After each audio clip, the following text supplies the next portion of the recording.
I think we'll go ahead and get started. It's about 6:01.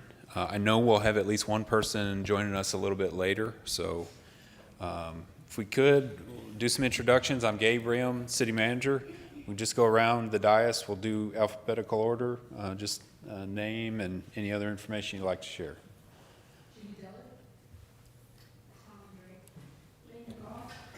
Amanda Wilson Harper. David Jones. Spencer Mayer. Rhonda Nyberg, I'm on the Parks Board and the 501(c) Animal Shelter Board. John Pete, and currently on the Animal Shelter Board or Commission. Clayton Ray. Rick Russell. Adele Torres, I'm currently on the Parks and Rec Board. Thomas Weaver. I am also on the Parks and Rec Board. Very good. So we have a couple familiar faces from our last bond committee, Citizens Bond Committee, which was in 2019. We have a couple presentations tonight. We'll go over the how the city finances projects, large-scale projects, which is through the use of bonds, as well as animal shelter facility. So when we're finished, we want to try to find a date in October to meet that's suitable for everyone or the majority. I know we'll schedule start to get busy closer we get to the holidays, so maybe the second week of December, thereabouts, if that works for the group. The idea or the hope is we would meet in December to discuss streets and parks, potential streets and parks projects, then meet again in January. The end result would be the committee makes some sort of a recommendation or writes a letter that goes to the city council. So ultimately the city council makes a determination what, if anything, goes to voters, and then voters would weigh in on any propositions that the city council calls for a future election. So if you have a question tonight, please speak in the microphone. We're recording, so everybody can refresh their memory if they want to come back to this meeting. And then we'll use this also for informational purposes in the future. If you have a question later or after tonight, please send me an email or any follow-up information. We'll prepare the information, send that out to all the committee members so that everybody has that information available. So with that, I'd like to introduce Kim Quinn, who is our Finance Director.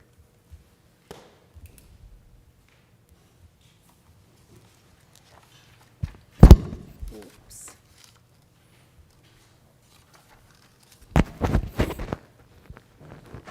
Okay, I don't usually present from here, but we'll give it a go. So I'm going to just briefly go over just some basic concepts, so please feel free to stop me and ask questions as we go, or you can wait till the end and we'll have a discussion as well. But I just wanted to give you some basic understanding and concept of the bond election.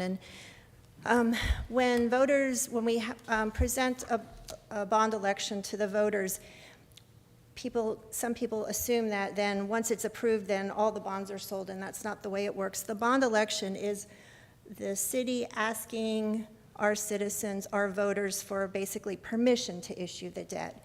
And then based on a bunch of different factors, we'll sell the bonds or issue the debt based on certain factors, and we'll talk about those in a minute. So basically, when we go to a bond election, it's basically just asking permission to issue debt. And the reason that we do that is because when we're issuing bonds, we're basically borrowing money. And so just like when we borrow money in our private lives, we have to pay back principal and interest. We're paying back the debt. And the way that the city does that is through the tax rate. So that's why we're asking our voters for permission to borrow the money, because they will be the ones that will later provide funding to pay back the debt. So that's kind of, in a nutshell, how it's going to work.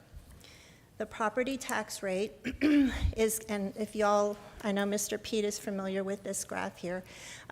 We talk about this a lot during the budget process. The property tax rate is divided into two sections. There's the maintenance and operation, which we call M&O, and the interest and sinking. That's the portion that pays back the debt, the interest and the principal. And the rate there is our current rate. The debt rate is about 44% of the total rate.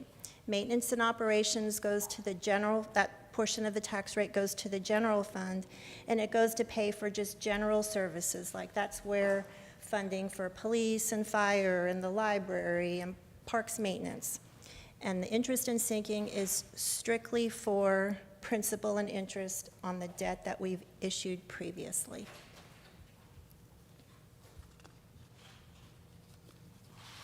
So these slides here, I think, were in your packet. This was presented to the city council. This you can't see very well. It was just the result of the last bond committee, the recommendation that was made to the city council. This slide here is a little bit easier to see, and this was the actual recommendation by the last bond committee.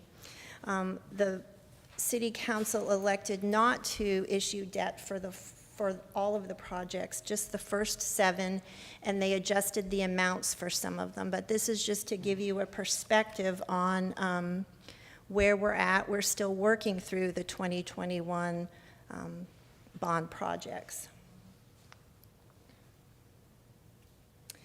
The city council, as I mentioned, approved the projects 1 through 7, but all of that was not presented as a bond election. The city council elected to issue some certificates of obligation before we went for a bond election, and that was about $20.5 million. So there are certain rules that we have to follow, and there are ways to issue debt without going to the voters, and one form of that was the certificates of obligation. So we issued, before we went to the voters, $20.5 million worth of certificates of obligation, and you can see the biggest project there was the fire station. So we started construction on the fire station, and then some of the design and engineering in advance of the bond proposals. And the biggest one there was they started design and construction documents for the Big Knolls project that's currently going on. Kim, Yes. quick question. What is the payback period on the certificates of obligation? Is it like a regular bond? Yes, sir. 20-year debt is what we usually issue, and that's this. Did you say? 20 years, sorry. 20 years for the COs as well as the GOs. Okay, thanks. How many certificates of obligation can be issued versus a bond? Why go a bond route? There are different rules that we have to follow. Some projects you can issue certificates of obligation for, and some you have to use general obligation for. The general idea with this was that we had some capacity, and I'm going to talk about capacity here in a little bit, but by issuing the certificates of obligation, we were paying off old debt, and so we were able to issue that without an increase in our debt obligation. So as we were paying off some debt, we were able to issue this without impacting, I don't want to say the tax rate, but the overall taxes that were assessed. And so that's why the amount that increased the taxes is what the council decided to have a bond election for. So the certificate of obligation are using what the tax rate already collected. We had capacity. Is going to increase taxes. Yes, sir. Yes, sir. That's in a nutshell. Now, it's not to say that they couldn't issue certificates of obligation and increase the debt. It's just that that was the decision-making process, as I recall at the time.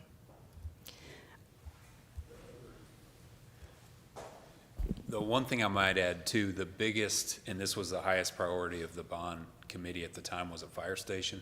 So at the time, the old fire station, which is still on Saginaw Boulevard, the structure is there, it flooded and it had become untenable. So like Kim mentioned, when the certificates of obligation were issued, they were within the existing tax rate, and everybody felt strongly that the fire station, as evidenced by the bond committee, was a clear priority. Now, as luck would have it, when we went to issue these bonds, it was at like 1.59%. It was during a time of low interest. It was a very favorable time, and, you know, we got very favorable interest rates, so it really worked out. And then as far as the fire station worked, once we went to construction, we got a very favorable price. So the project timing kind of worked out, so. Talk about what? Yes, we are. So I don't know if this is for Gabe or Kim, but for the certificates of obligation, the council approved an amount of debt. Is that correct? So does the council set the upper limit of debt? I don't know that they set the upper limit, but they determine what debt we will issue, and we have to follow certain rules. So before we issue any sort of debt, be it certificates of, well, when we issue certificates of obligation, there's a different process, and there's public hearings and public notices, so that if there is, so it gives the public a way to voice their opinion on if they should or should not issue that debt that has not been approved by the voters. That's not required if it's already been voter-approved debt. Through a bond? Correct. Right, okay, thank you. I know I emailed Gabe and Ms. England on the question I had, is we're convening 4 years from the time that the last one convened, and it seems like you're going to be kind of like explaining what the last committee went through. You're going to have updated more information currently than having a 2019, 2020 current information, really, data. Yes, sir, that's what I'm trying to kind of give you an explanation of how it's worked, where we're at, what it looks like going forward. So basically, you're just giving us historical. The first few slides, yes, This is sir. historical, okay. Mm-hmm. As evidenced by any Facebook posting, there's probably some room for education, so I appreciate it. Sure.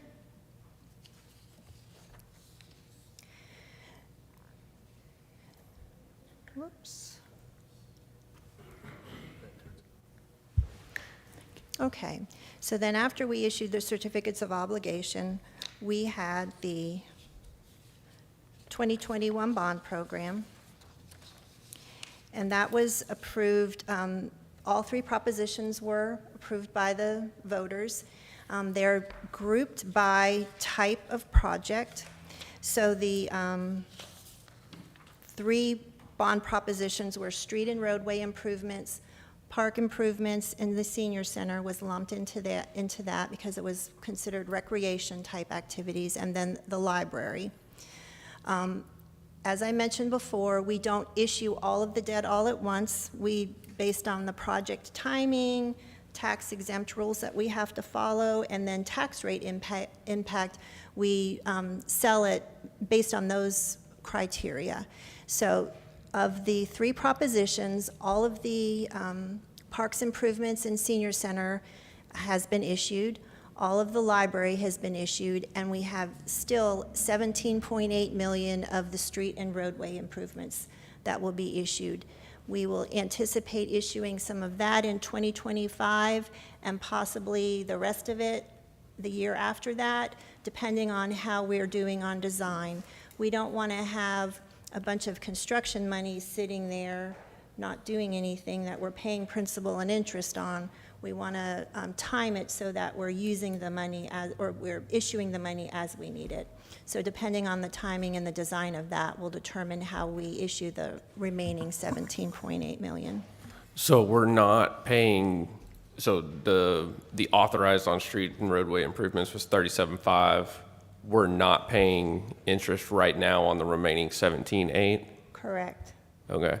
And once we do that, is that already worked into the current tax rate, or is that going to change? It is not. That will impact the future tax rate, future tax rates. As soon as 2025? Yes, it's usually so if we issue in 2025, it will impact the 25-26 tax rate, the next year's tax rate. And when did the parks improvement, senior center, and new library, when does that drop off the tax rate? It'll be 20 years from when it was issued. So we issued the park bonds in 2023. Okay. So it would be 43.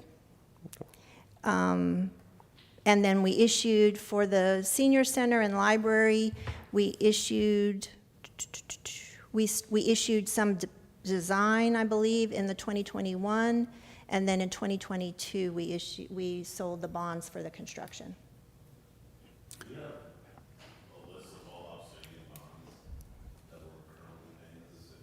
Uh-huh, yep, it's in the budget book, which is posted to our website, as well as the annual financial report. Or we can also send that out to you if you're interested in that. Sure. But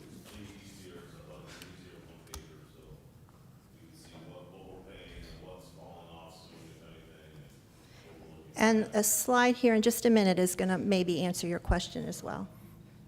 But Kim, the 2021 bond, though, we got just an extremely good interest rate, correct? The first few years, we did get extremely good, and I can't tell you off the top of my head what they were, but it was. Oh, is it adjusted every year?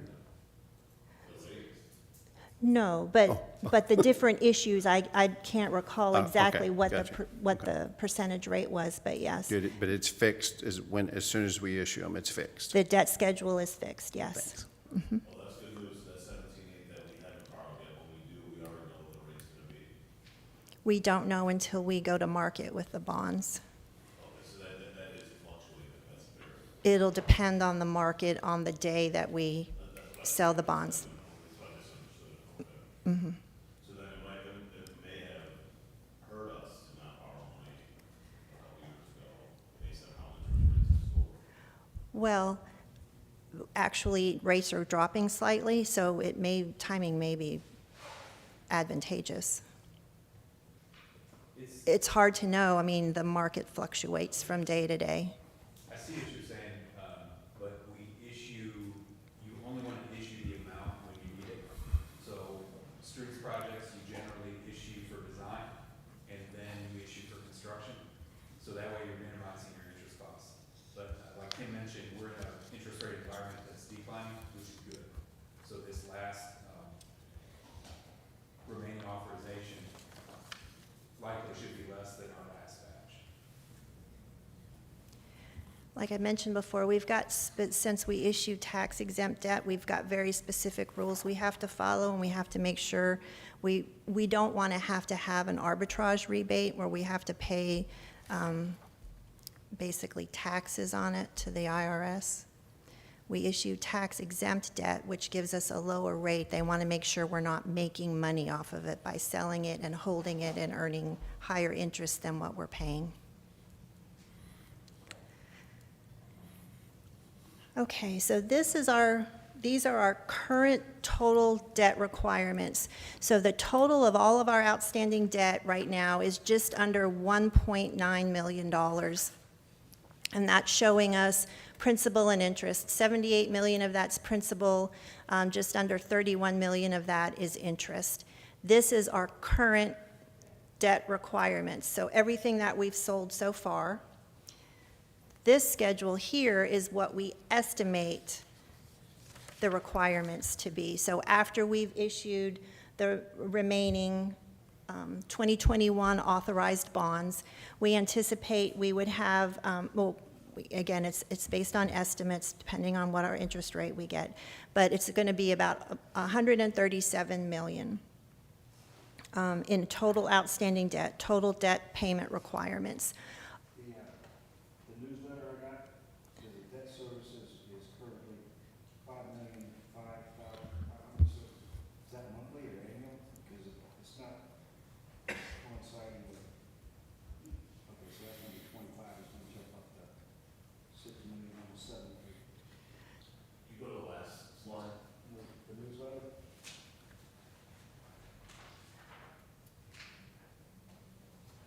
Newsletter states, right, I guess if this is for FY '24 to '25, you're off by, because it says 21% at $5,500,007,465. And up here at 25, it's gonna be almost 7 million. I can look and see what the difference is there. It just came out in the newsletter. Yeah. So what we're looking at here, 7 million total is what we're expecting to pay next year altogether with principal and interest. And then when you went to the next slide, Correct, for 2025, which is the current fiscal year. So 2026 is when you'll see the difference, assuming that we're issuing debt, I'm thinking in January, around January. So and that's exactly what I'm getting to next. So normally, when we talk about debt capacity, we are talking about where do we have capacity to issue more debt without impacting the tax rate. And the way that happens is, as we mentioned before, we issue 20-year debt. So debt that we've issued 20 years ago is falling off the schedule, and that gives you some capacity to issue more debt without impacting the tax rate. So based on all of the debt that we've just issued, we aren't going to see a drop-off like that until 2034, that you would see any significant amount of decrease that would impact the tax rate. So the numbers are climbing for up to 34, then they start to decline a little bit after that. Correct, correct. Kim, if I was calculating the debt per capita, would I use that total, or would I use the total on the previous page? This page is showing you my best estimate after we've issued all of the 2021 authorization. So it just depends on what you're looking Okay. for. This previous slide is That's going to be actuals, correct. if you don't issue any more. That's right. Okay, gotcha. It's out there, right? Like, it's going to it's going to happen. Like, we got that bond and we got that $17 million. Like, it's going to happen at some point.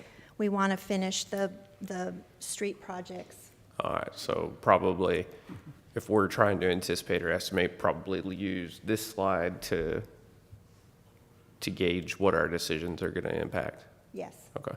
This year, this estimated, this is including the new bonds also, right?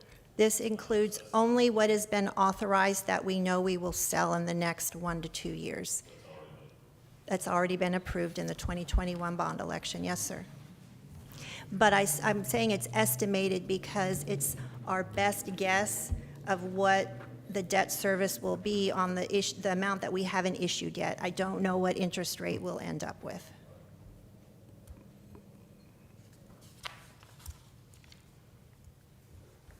Okay, so this is giving you an idea of the tax rate impact.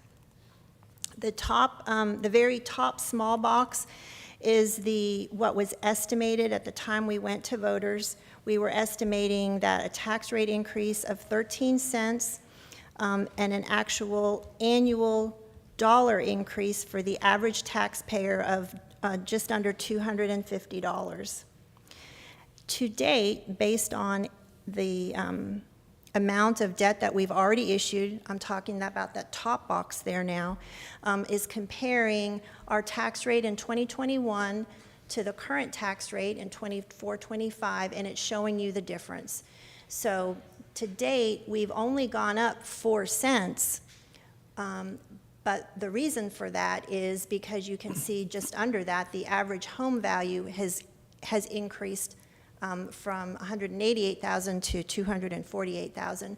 So even though the tax rate hasn't increased as much as we thought it would, we're pretty close to the actual tax, property tax increase. We're at about $231.28.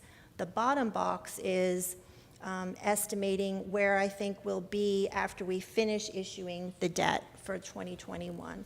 So we'll be pretty close. We'll be at about $251 a year as an impact of the whole 2021 program, as well as the 2020 COs that we issued. And we're looking at possibly an increase of about 5 cents. Again, it's just going to depend on the average value of a home. So we're pretty close there. Do we have, this is just out of curiosity, how much, based on the rate today, what's the total tax segment? That number is in that middle column there.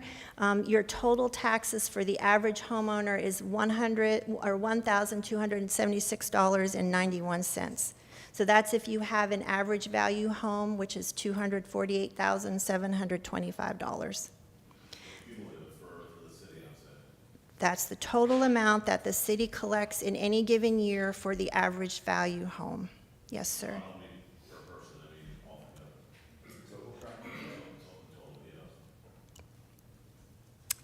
I don't want to say that number off the top of my head because I'm not confident. I can get back to you on that, though.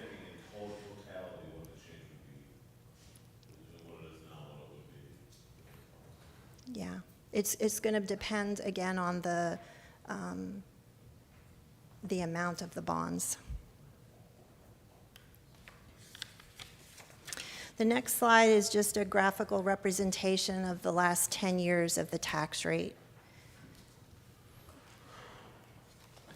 Kim, I apologize. Would you mind, by the way, thank you for this information. It's Sure. wonderful. Would you go back one slide, please? Sure. So in the bottom, estimated debt only, is it conceivable if the price of if the appraised values of homes goes up, those circled numbers, the tax rate may not go up? If values go up, tax rate goes down in order to collect the same amount of property taxes. So Okay. yes, I'm not as confident about the 5 cents as I am about the bottom line. It's looking at about a $251 total impact. But you're right, the tax rate will vary depending on the value. Value of the homes, good, thank you.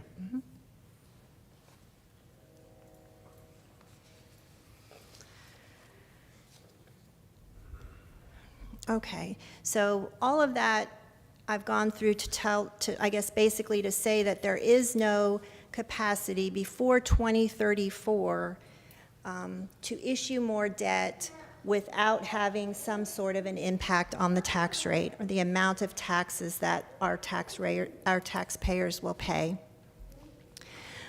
We did some really rough estimates. And we looked at two different ways of looking at it. We looked at it with, in the last 10 years or so, our highest tax rate that we've been at was about 54.5 cents. If we say, okay, that's the highest maybe that we would want to go, how much debt could we issue? If we wanted to look at it that way, we could issue about $40 million in more debt. If you wanted to look at it from a perspective of, well, we told the taxpayers in 2021 that we would go up to a rate of 59 cents, and we didn't get there. Again, they're still paying the same amount, it's just the rate is different. If you wanted to look at it that way, you could issue $50 million more in debt and get at about 59 cents. But again, it really is going to depend on the value of a home. Very preliminary numbers that will be refined as we come to an amount, if any. I'm estimating about $230,000 to $250,000 or $250 additional in a year to issue about 40 to 50 million more debt.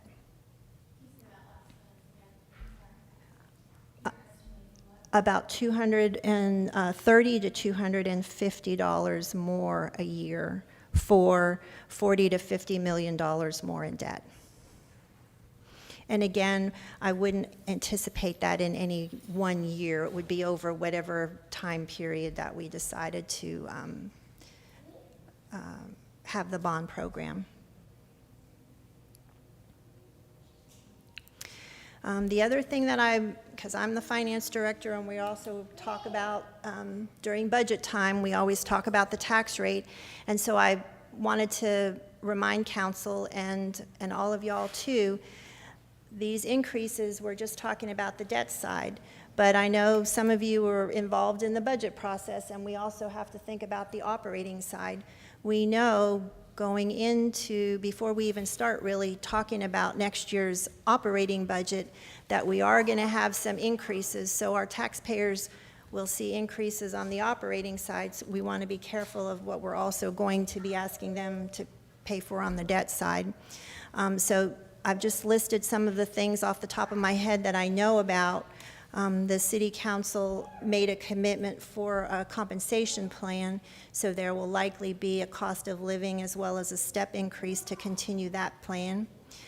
We know that we will have a full year of the ambulance fee. We're transitioning from MedStar to the city of Fort Worth, so that's going to be an increased cost in the operating budget. The council had some other priorities for cleaning that we'll have to add. That's a small dollar amount, but still something that will need to be added to the operating budget. And then we also know with this beautiful building that's under construction, planning to open in the summer, that we will have operating costs involved in that project. So that's something else to consider, especially if we're considering facilities, that there's always an operating impact as well as the debt service side.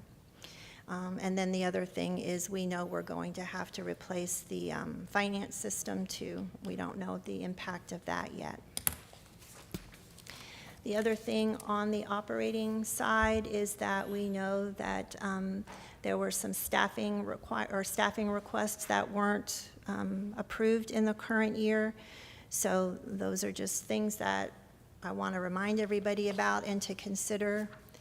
And then more requests that weren't funded in the current year budget.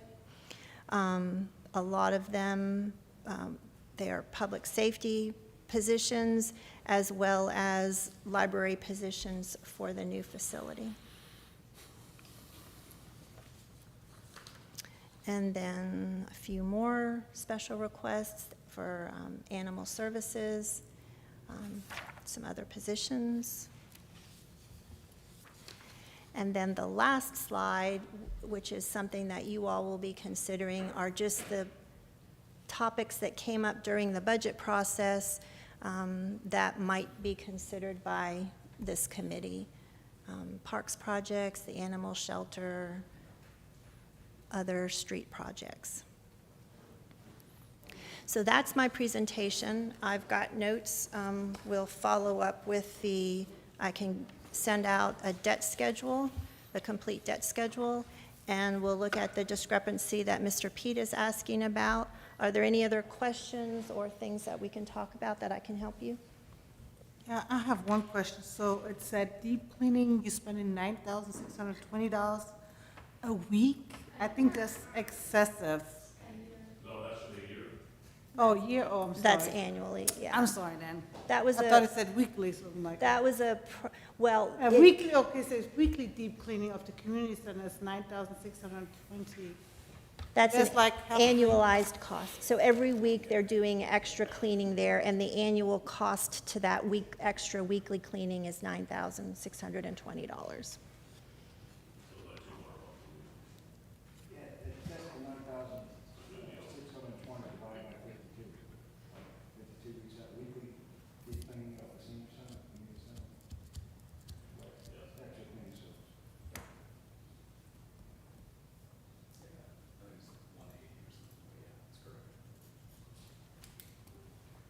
Okay. Anything else?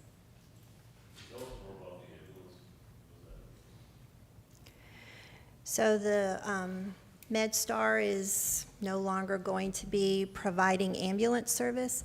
So the city has elected to participate with, I think, most of the other people that currently are serviced by MedStar, with the city of Fort Worth is going to take over that service. And so the city of Fort Worth is going to require each of the entities receiving that service to pay a portion of the cost to provide the service. Are they adding additional ambulances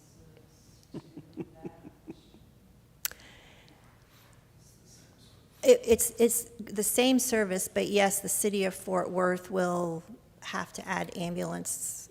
The city of Fort Worth currently uses MedStar too, so we'll have to talk with the fire chief more about that, but my understanding is the ambulances and a lot of the staff will be absorbed into the city of Fort Worth.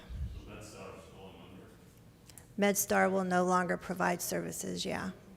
So it says 254, 290 minus 51, 270. That's the current amount, that's the amount that we have in the current budget, so it'll be an additional 200 and some $1,000 for next year's budget. It was just a prorated amount in this first year. Next year will be the full amount. So next year's gonna be 254. Yes, sir, which will be an addition of 203,000 over what we have in our current base budget.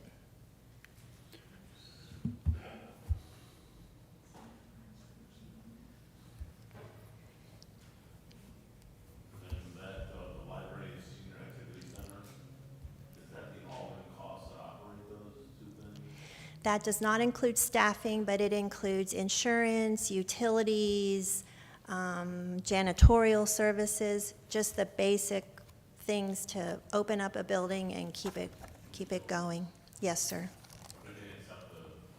Right.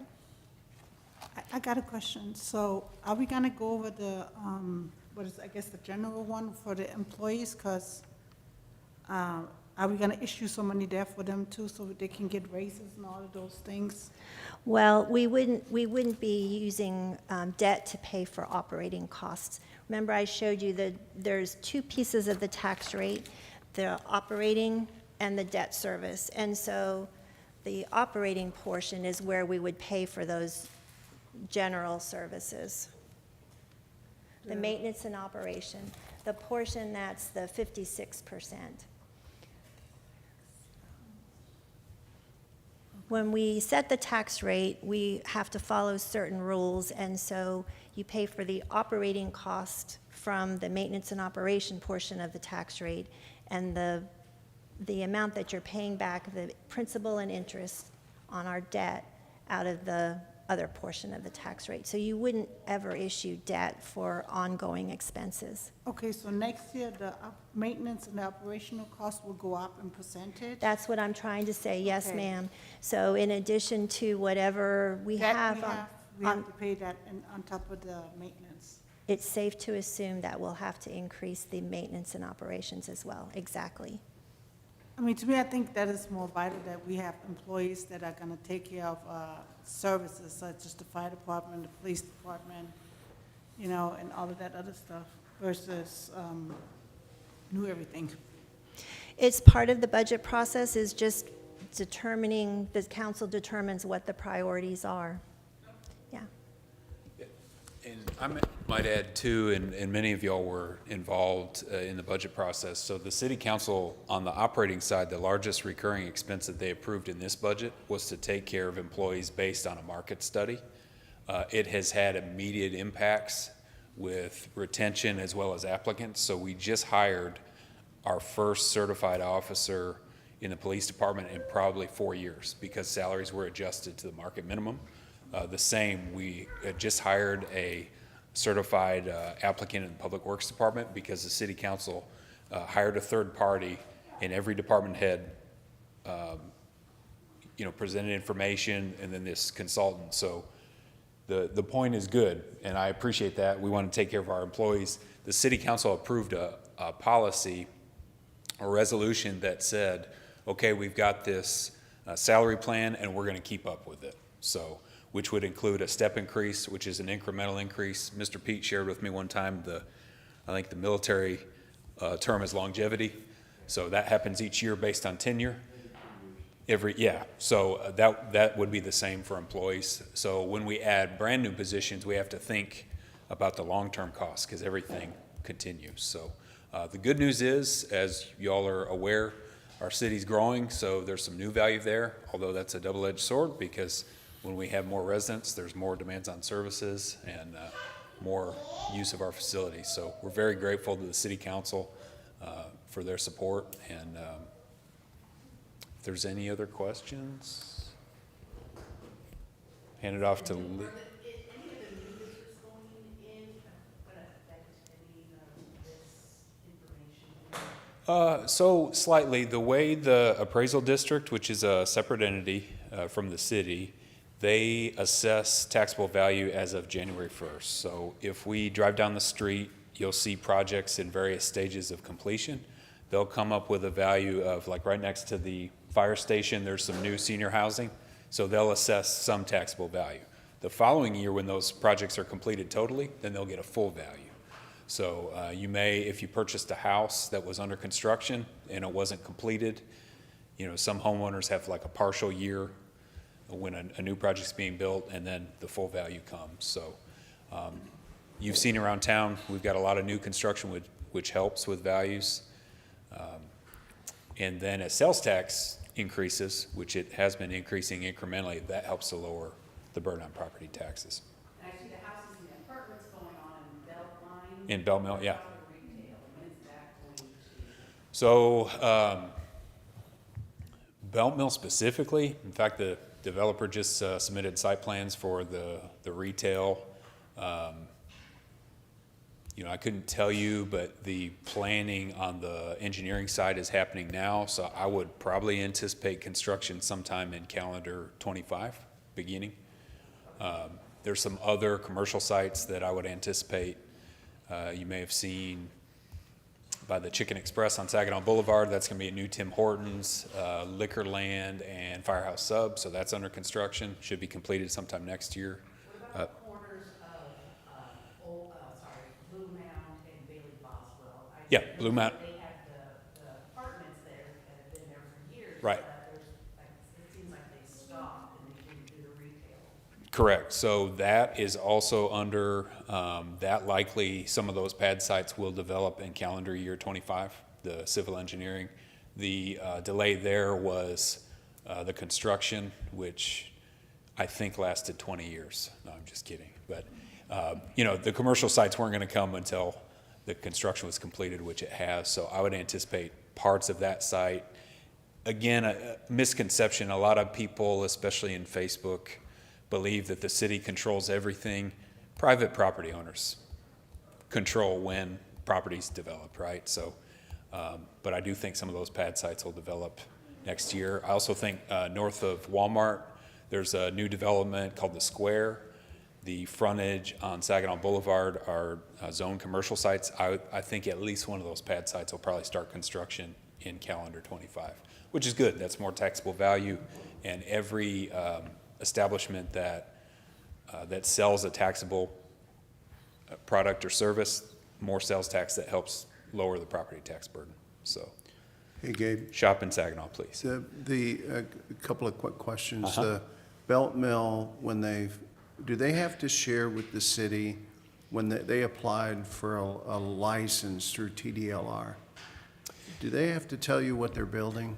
So that, yeah, in fact, I saw that on Facebook. Somebody had TDLR, so the Texas Department of Licensing and Regulation. Certain buildings have to file with TDLR, the Right. state. When it becomes real on the city side, generally is when an applicant submits building plans and gets an approved permit. Yeah. So, It does look like it's too small, though, 24,000 square feet to be a store, like a grocery store. yeah, the user, I couldn't speculate on that, but yeah, 24,000 square feet, It's pretty small. it's not going to be a Walmart, let's say, which is probably twice that. And I understand if there's contracts in place, you can't talk about it, Right. but the Victory Project or whatever, do you have any news on it? Yeah, so for those unaware, Victory Group owns a parcel just immediately south of Saginaw High School, undefeated, going into playoffs, I think. That they have submitted somewhat preliminary civil plans for required water, wastewater, and street infrastructure. So when a property owner develops their property, they're required at their cost to pay for public improvements, which are pretty much streets and water and sewer. So most of that is underway. If you'll recall, and many of you who are familiar with that area, that parcel in particular is like perfectly flat, and it's very hard, as is most of Saginaw, to drain properly. We'll probably get into it at our next meeting, but our street projects, kind of generally speaking, are more expensive in Saginaw because drainage is so difficult. It's so flat. You have to build storm sewers to carry water far away. So that is kind of, as it stands now, infrastructure-wise, they're finalizing that. And so that's not a 25 project at all? I mean, we would, I mean, for getting sales tax. oh, no. Tax revenue? No, Okay. because Okay. the hurdles there, or they're required by our master thoroughfare plan to extend a roadway, Western Center. There's a signalized intersection at TxDOT, which, working with TxDOT, is a process. So I wouldn't see Okay. anticipate any new value next year, but it's a great point. Okay, thank you. They're gonna have multiple retail shops there? Yeah, so that property is approximately 80 acres. The frontage on Blue Mound is 30 by 35. That's all zoned commercially and has been for 30 years. The rear portion of the property is about 40 acres. That's zoned multifamily. It's been zoned that way for years. So, yeah. That group also bought the old Bell Helicopter Globe Aviation site, which has a lot of concrete on the site and needs to be remediated. So we've talked about working through that to get that developed into something. So likely a chicken restaurant or donut shop. No, I'm just kidding. But, a corner like that, a typical use would probably be a gas station, would be, like a racetrack at that corner, or a commercial center. So, yeah, that's something in the future. Good questions. So as we're talking about like potential growth from either businesses or residential growth, that initial kind of estimate that she had of additional almost $250 per year per household into the taxes, does this growth of does that take into account projections for growth, or does that, based off what we know right now, and that number could possibly come down? I estimated a conservative 2% increase in budget Over how long? from year to year. Is that what we've been seeing? We've been seeing, this last year was about 5%. Because Facebook makes it sound like 3,000%. But, so it's better to be safe than sorry, and we're always very conservative in our projections. So to your kind of point, any more growth above the projection would lessen the tax rate increase, or a potential tax rate increase, the more value. Since we're projecting, no, and again, I understand if you can't talk about this, but when does the TERS stop at Belt Mill? So we get the full tax? Is it 30? I want to say it was 20 years. 20, yeah, so that's a good point. We have a district called the Tax Increment Reinvestment Zone, TERS. So there's a few parcels that are included in the TERS: the fire station, the Victory site, Belt Mill, and the square, which is north of Walmart.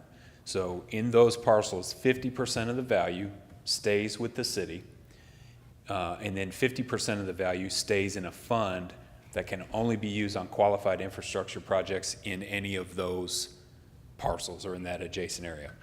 The benefit of the TERS is we have other taxing entities that includes Tarrant County and Tarrant County College that are also giving us 50% of their tax value. So that, and we'll probably get into that when we talk about streets, that was initially proposed to use potential TERS value as a potential funding mechanism for like East McElroy, for example. Right. But it's a good point. For 20 years, half of the value in the TERS is going to stay only in the TERS. But if magically everything built out at Belt Mill and Victory Project, the council has the power to stop the TERS, correct? It could be dissolved, yeah. Okay. And then let's say the TERS would be dissolved, then we would not get the county Right. tax revenue and TCC. So that's the benefit, is to have other taxing entities contribute in a defined area But that money you can only use in that TERS area, right? within the boundaries, yep. Okay. So for us, that includes the fire station site, which is a redevelopment site, and East McElroy. Okay. Yeah, that's a good question. We've committed some TERS monies to a pump station that serves Belt Mill, kind of a partial offset. But as it builds value, there'll be more capacity.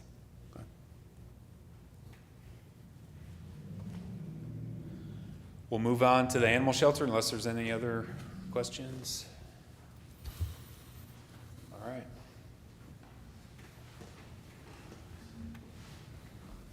So, good evening. My name's Lee Howell. I'm the assistant manager for the city.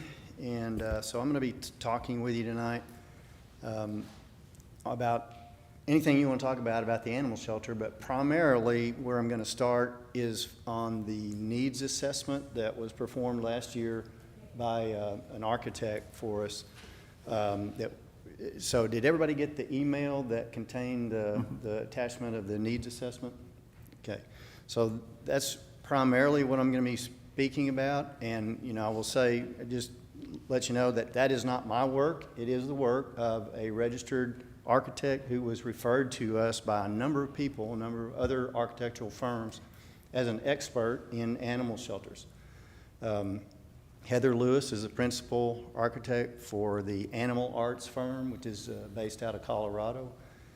She's been involved in over 1,000 animal shelter designs and consultancies throughout the country, in fact, in several other countries, and at least about 40 projects in the state of Texas. The last few that she was involved with was the Fort Worth ACC shelter, one in Weatherford that went through a extensive remodel, and the Dallas office of the Texas SPCA.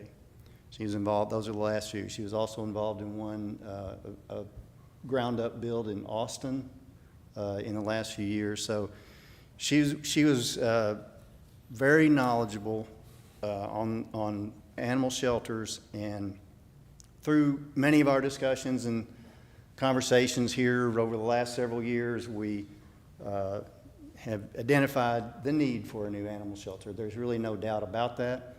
It's just a matter of whether it gets placed as a priority.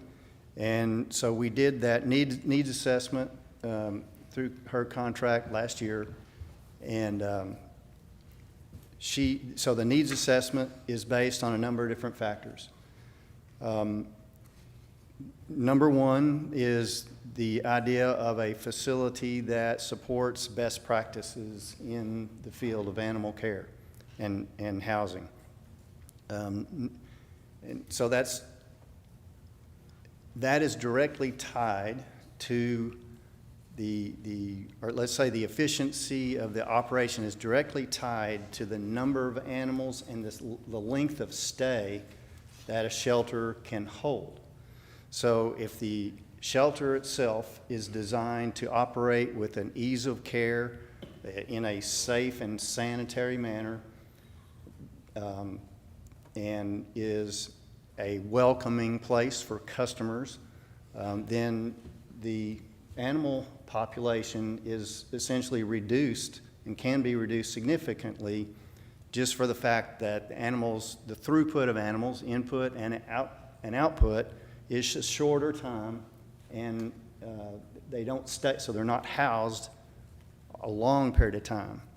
So I'll go into some more details about that, but also it needs to have provide obviously a healthy and sanitary environment. And she examined a number of statistical trends in the field here in the Texas area, the North Texas area in particular, and in Saginaw, adjusted things for potential growth of the population here, and calculated for us a recommendation of several budgetary-based options. So those are the 4 options that you see outlined in that needs assessment.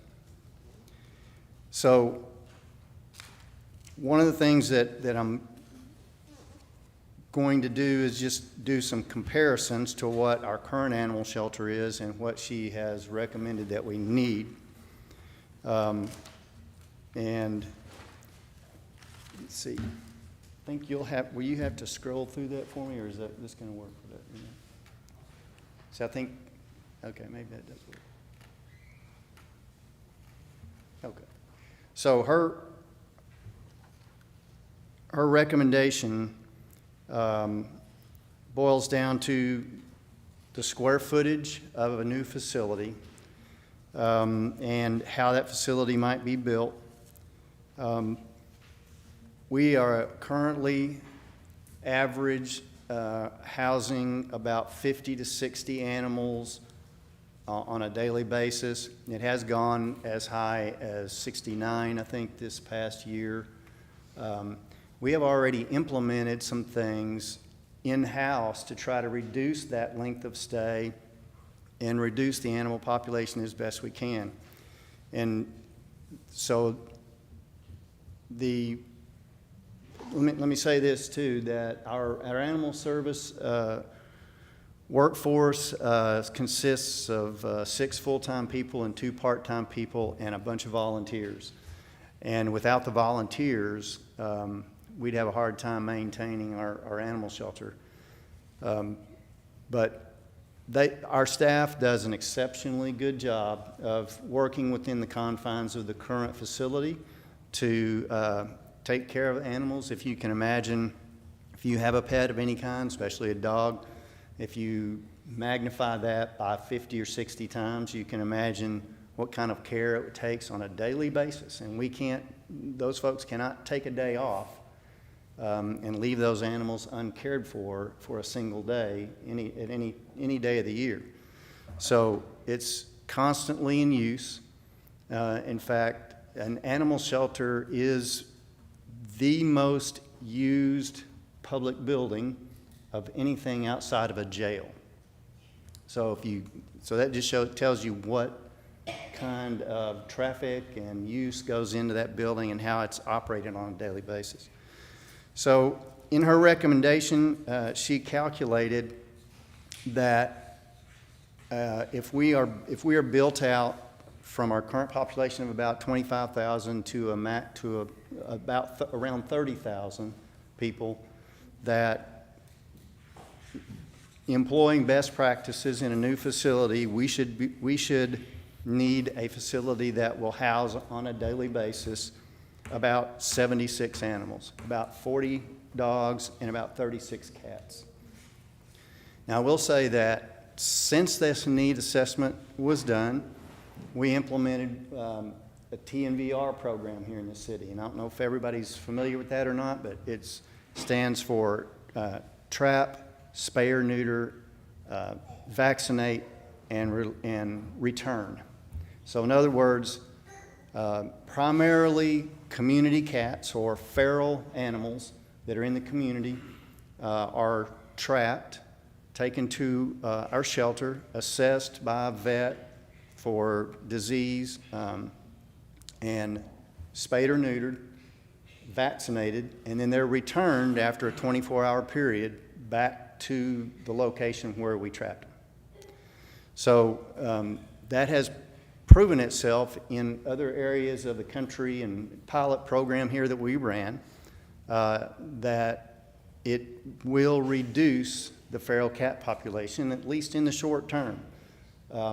We haven't run the program long enough to be able to make a statement of fact that it will permanently reduce it, but it stands to reason that it would. So that in itself has reduced our length of stay for our cats in the shelter by, we averaged 20 days on cats last year. This year we've averaged 18, and I think next year it will go down even more. So that was the average length of stay. And that is attributed to primarily 2 things: the TNVR program and the fact that we reduced our ordinance on holding cats from 72 hours to 24 hours, which is consistent with the state law. So in other words, if we pick up a cat, if it gets vet care or whatever, then the minimum that we have to hold that cat is 24 hours. So we try to release them if they're in good shape and healthy and everything. We try to release them as soon as possible, and so that the minimum is 24. Sometimes that it's a longer period. The retention period of an impounded canine is 72 hours by state law, and that also is reflected in our ordinance. So there are other conditions, though, of course, that will lengthen that stay for a number of reasons. The health of the animal is a big one. If we have to treat it for heartworms or some viral disease, then we're not going to put that animal back out for adoption. And first, we don't release canines, period, on purpose, only the cats. So the canines have to leave the shelter in a different manner. And there's a number of outputs that we utilize to get a good, healthy dog out. But the canine length of stay has also been reduced from 34 days down to 30 days as an average. So we would like to get that a little bit lower, but 30 is actually pretty good in terms of comparison to other shelter numbers. And that is all done by still maintaining a no-kill status. We just had the Texas SPCA come in and review all of our stats, and they came out, they told us that we were doing pretty well and have a 90% live release rate, actually about 91% live release rate for all of our animals overall. They especially pointed out that our return to owner numbers are higher than the national average. The national average is about 6%, and we're hitting somewhere over 13 or 14%. So a couple of reasons for that. We go on aggressive registration. We have aggressive registration events and vaccination events that are sponsored at our shelter, where we get a lot of local animals in. And so those are registered. We have discounted chip programs, 2 or 3 of those a year. And most of those are sponsored by TCAP. And if you're not familiar with TCAP, it's the Texas Coalition for Protection of Animals. It's a low-cost spay and neuter veterinary service that we utilize to reduce our costs in taking care of all of our animals. Sometimes we take animals to another vet here, or 2 other at least vets here in town, if they have significant other issues or need long-term care. So the TCAP relationship that we have is certainly one of the things that helps us get animals out, healthy animals out of our shelter more quickly. And it's invaluable to us.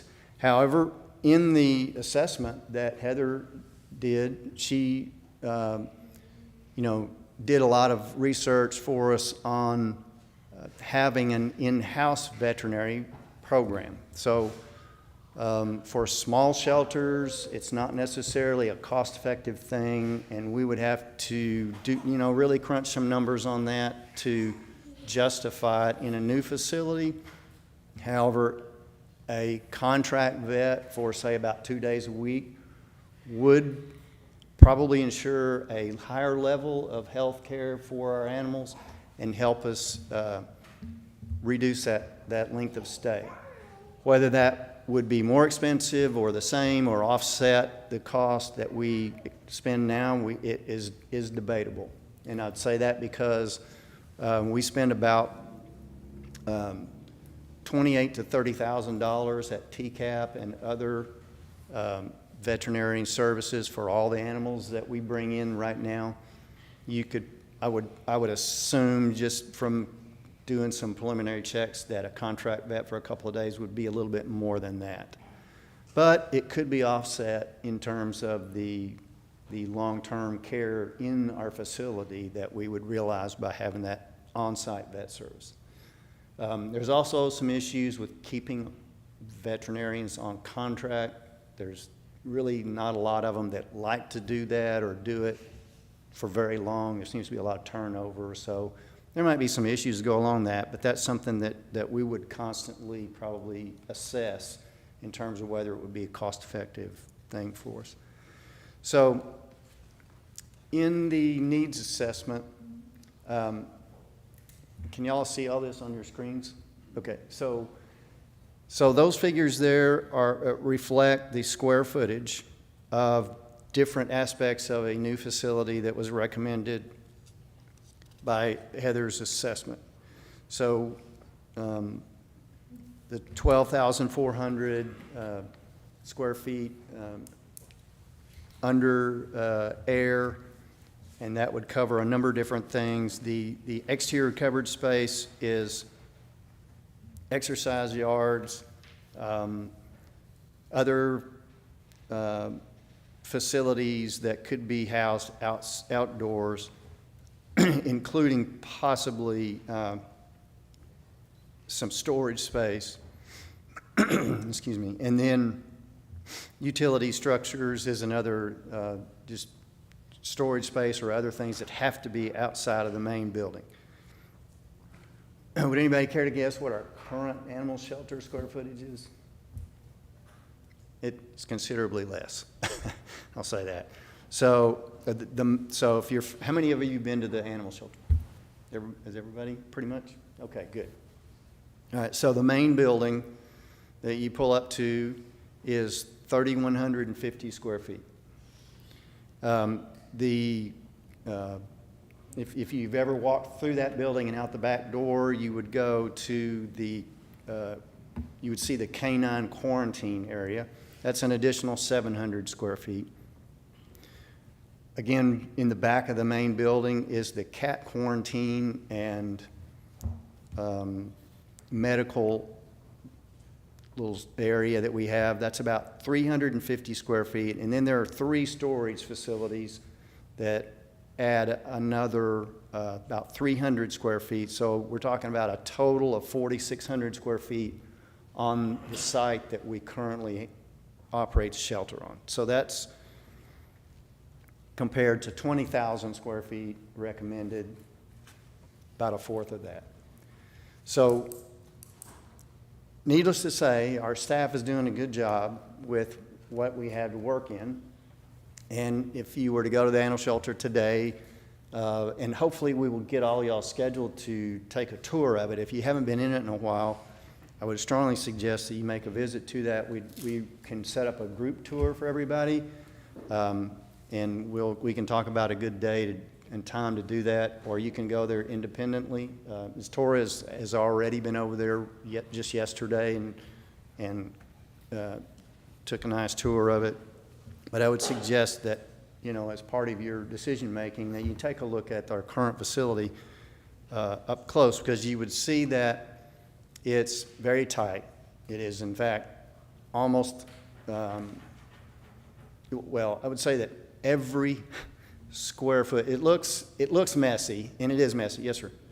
Just say it's clear, and Mr. Wheelan is utilizing maximum utilization of the building resources. I agree 100% with that. Staff are doing a tremendous job, and I get excellent ratings and reports.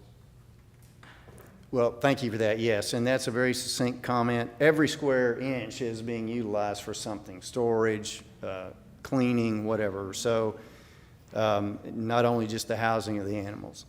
That building was built in 2006.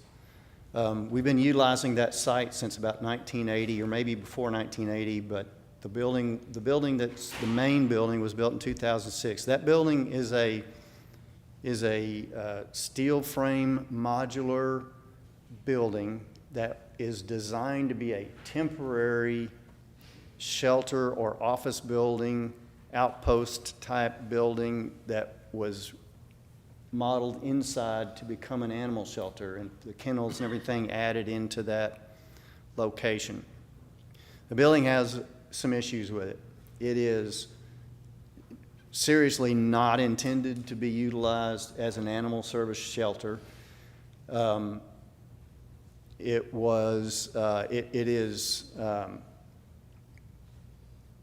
I can't remember the correct term of the type of construction, but it's made out of a steel frame with wall panels that are made with styrofoam covered with plastic outside, and those are slipped down into a steel frames, and then a roof very sturdy roof, but a roof laid down on top of it. So if there's damage to the walls or anything to the exterior, the only way to replace that is to piece it together, which we can't get those actual panels anymore. They don't make them. There are similar products. Or the only way to really replace an entire panel is to remove the roof, slide the old panel out upwards with a crane, and drop a new panel down inside the exterior walls. So there's some damage to the building, erosion, water damage, other things that have damaged the structure over the last, nearly 20 years that cannot be repaired without some significant expenditure to fix it. So you would see that if you took a tour of it. So needless to say, the facility has come to long past its useful lifetime for a city the size of Saginaw. Mr. Howell, I'd like to also note that the steel being used in that facility heats up so much to the touch that it will burn the skin. So we have people touring the facility, the people that work there in those offices that are around that all the time. And I think that's something to consider when we move forward in this process and trying to decide what building materials we're going to be using for the facility moving forward. Thank you. I'm sorry, I have a question. Yes. So I've been there, and it's a very depressing place, to be honest. It is not an inviting place for I would want to go and adopt a dog, to be honest, because there is no greenery really. There is no meeting place where you could actually meet a dog or a cat.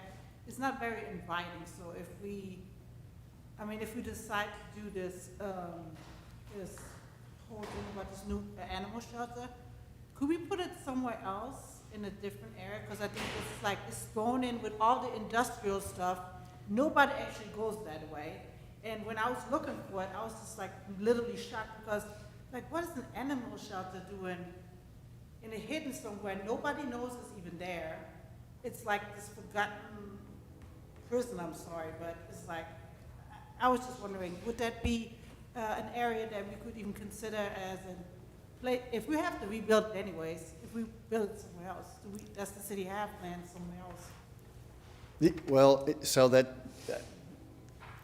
that is something I'd like to cover in some detail. So first off, all of those buildings, those little buildings, including the outbuildings that I just described, are sitting on on city property that amounts basically to a footprint of about 0.68 acres. There's a larger, the Public Works facility is right there, and the mechanic facility that for our repair of our vehicles is all there, and there's a lot of vehicles stored there, machinery and things. So the majority of that, almost 4.5 of the 5 acres of that area there is taken up by Public Works. So in the needs assessment, you'll see a little bit of discussion in the needs assessment about a couple of other properties that the city owns. We have looked at those and kind of estimated what it would cost to use those for an animal shelter facility, and it would be very costly because there's some floodplain area and a creek that dissects both of the main usable properties. And then part of the one, too, used to be the police shooting range. Well, there is a strong possibility that there is lead and other chemical contamination in the soil out there. It would take some remediation to make it usable. Not impossible, but not a good way to start. So we're looking at, and we're currently in negotiation with a local landowner, and I'll be able to give you more information on this hopefully in a few weeks, for another location that would be much bigger and much more suitable than the Brenda Lane area. However, it is also in the commercial section of town. Now, as you can imagine, the animals in the shelter who they can go in their kennels to an outdoor area. They make a lot of noise. They make a lot of racket. So we have to find a place in the city where it would not disturb residences. And we're running out of that kind of property. There's very few other choices, and some of the landowners that we have talked to in the last few years that own property like that are wanting to hold out for a higher, return type business. So we may be constricted to the commercial industrial area. And if we can make it efficient and feasible, that's probably where we're going to have to stay, is somewhere over there. But it should be in a better visible area. But I agree, the Brenda Lane location it's not a real street. It's actually a private drive. It has a street sign up there, but it's really not actually a street. And it's very difficult for people to find. That area Excuse me. there, excuse me. That area there would be sufficient to build a much larger facility. The one Tear we're, the building down, what do you propose we do with the Puppy Swap? We tear that all down?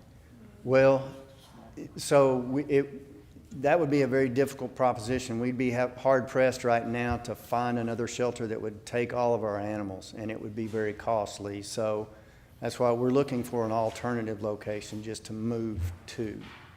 Like I say, we may well have found one. It's not the most ideal spot, but it may be the best choice we can come up with. So, yeah, so we looked at, so you would have to move the Public Works facilities out of there too. So, and certainly that's an option, but that's a much more costly option. I don't know if anybody's really actually paid attention to the Public Works facilities that are over there, but there's about 4 more buildings at least that are fairly large. They need some renovation for sure, and need a better home base as well to operate out of. So that there is 5 acres total available there that the city already owns, but it would be difficult to utilize it. There's also a little piece on the east side of the current animal shelter that the city owns, but there's a huge cell tower right in the middle of those 2 properties, which would make it impossible to bridge another building over there and connect them or anything. So I think, we've kind of come to the conclusion that a completely new site, completely different site is probably the best. And it's just a matter of finding one that can accommodate the type of square footage of buildings that we need. So When will the library be vacant? the library, when it will be vacant, we're hoping to move in August of next year to the new facility. Is that a viable option? Well, we have a plan for that, and that is to move, if you're familiar where the code enforcement and building inspection building is now, the old depot building over by the railroad tracks under the grain mill. We're talking about moving them. Some of the Public Works Administration out of the current area, and a few other employees, possibly the city secretary and a few other things out of this building over next door and renovating that. So that building is 10,000 square feet as it sits today. It would take quite a bit to turn it into an animal shelter. And frankly, the total footprint is, again, not really enough space, because we wouldn't have any better space for, say, recreation yards or things like that than we have now, if we tried to do that with it next door, so. Lee, just a comment, and Yes. this is just my opinion, but in reading through the company's, analysis of the animal shelter, I thought it was very good. But the one part that I agreed and disagreed with them on is the parcels that you're talking about off of Blue Mountain Road. They kind of talked those parcels down because it would be hard to get to. They had some good ideas about signage. The signage isn't the great getting to Brenda Lane. Could it be better? Yeah, it could, but, everybody's got one of these. Yeah. And I kind of, to take off your shoulders, I don't think that's an issue. Well, and it ultimate may not be. I think, it would be, again, the usable space is a consideration, and then the cost of, like, literally, we'd have to bridge across a couple of places there, so, those type structures are just an added expense. Right. So I don't disagree with you that they're out of the question. Again, it's a choice. Yeah, and I think, well, somebody has to look at this is the weighing of purchasing land versus putting in a couple of bridges, what's going to be cheaper? True. Because I agree with everybody that's spoken that we need a new animal shelter like yesterday. But I don't want to get to the point where we're cutting back on the animal shelter because we had to buy land. Sir, you are the top dog of this whole operation, apparently. What do you recommend? Where do you recommend putting this? That would just weigh with me so much if I knew what your thinking is on it. Whether we go around that surrounding area, maybe move some of those city guys out, enlarge all of that? Or would it be, what's your opinion on this? You are the head guy. Well, I'm not the head guy. The head guy's right here, but, and then we have a council that's, You, I'm sure. yeah, but no, I appreciate the confidence.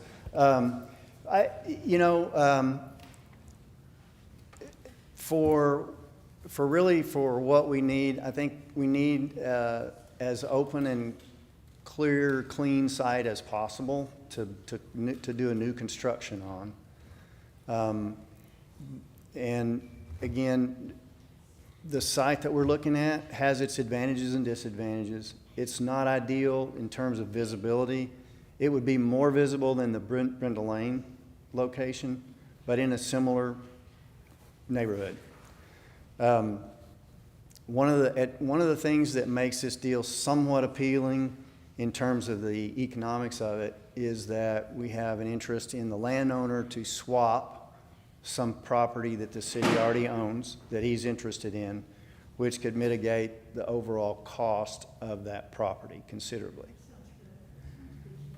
So again, we're gonna continue to explore that, and we're in negotiations with him now, and we'll be probably bringing something forward to y'all and to our city council in regards to that property and whether it's a feasible, best alternative. I have one more question, and then I'll leave you be. I understand that we take care of Blue Mountain's Yes. animal control. Will they be able to help us financially? They are helping us through a contract. Their contract barely covers the costs of what the services that we give them. And in our past discussions with them, they don't feel like they're in the position to be able to contribute a whole lot to a new facility. I think they would want to continue our relationship and the contract that we have with them to provide services for them, but it's not going to be they're not going to be a full partner in the build. I'd like to point out another reason why I think the current lot isn't a viable choice. When I spoke to Mr. Wieland, he explained to me that they have a lot of trouble with flooding currently. From the public works side of the parking lot, it dips and it floods out all the outdoor run space for the dogs, as well as offices inside of the facility. He's mentioned several times he's come into the office and he's had about this much water in his office that they had to figure out to get out of there. So I don't think the current lot would be a good suggestion moving forward for the new build. Yeah, thank you for that comment, and I agree. And that's a potential problem with those other two locations. We really don't know for sure that what kind of flood mitigation would have to occur there as well. So, but yeah, there definitely is a drainage issue at our current facility there too. So, if then this property that we are looking at would have sufficient space to accommodate any of these plans, any of these options that the assessment came up with. See, these are the properties that Rick was referring to. You can't really see a whole lot from that, but they're both accessed off of Blue Mound Road. And you can see there's potential, like especially this one, it's kind of cut right in half with the creek. Can't really see this other one on this slide, but, thank you. Yeah, so, go back one, but where's the other one? Let's see, we'll not get to it. You may have to adjust that one for me again there, Pedro.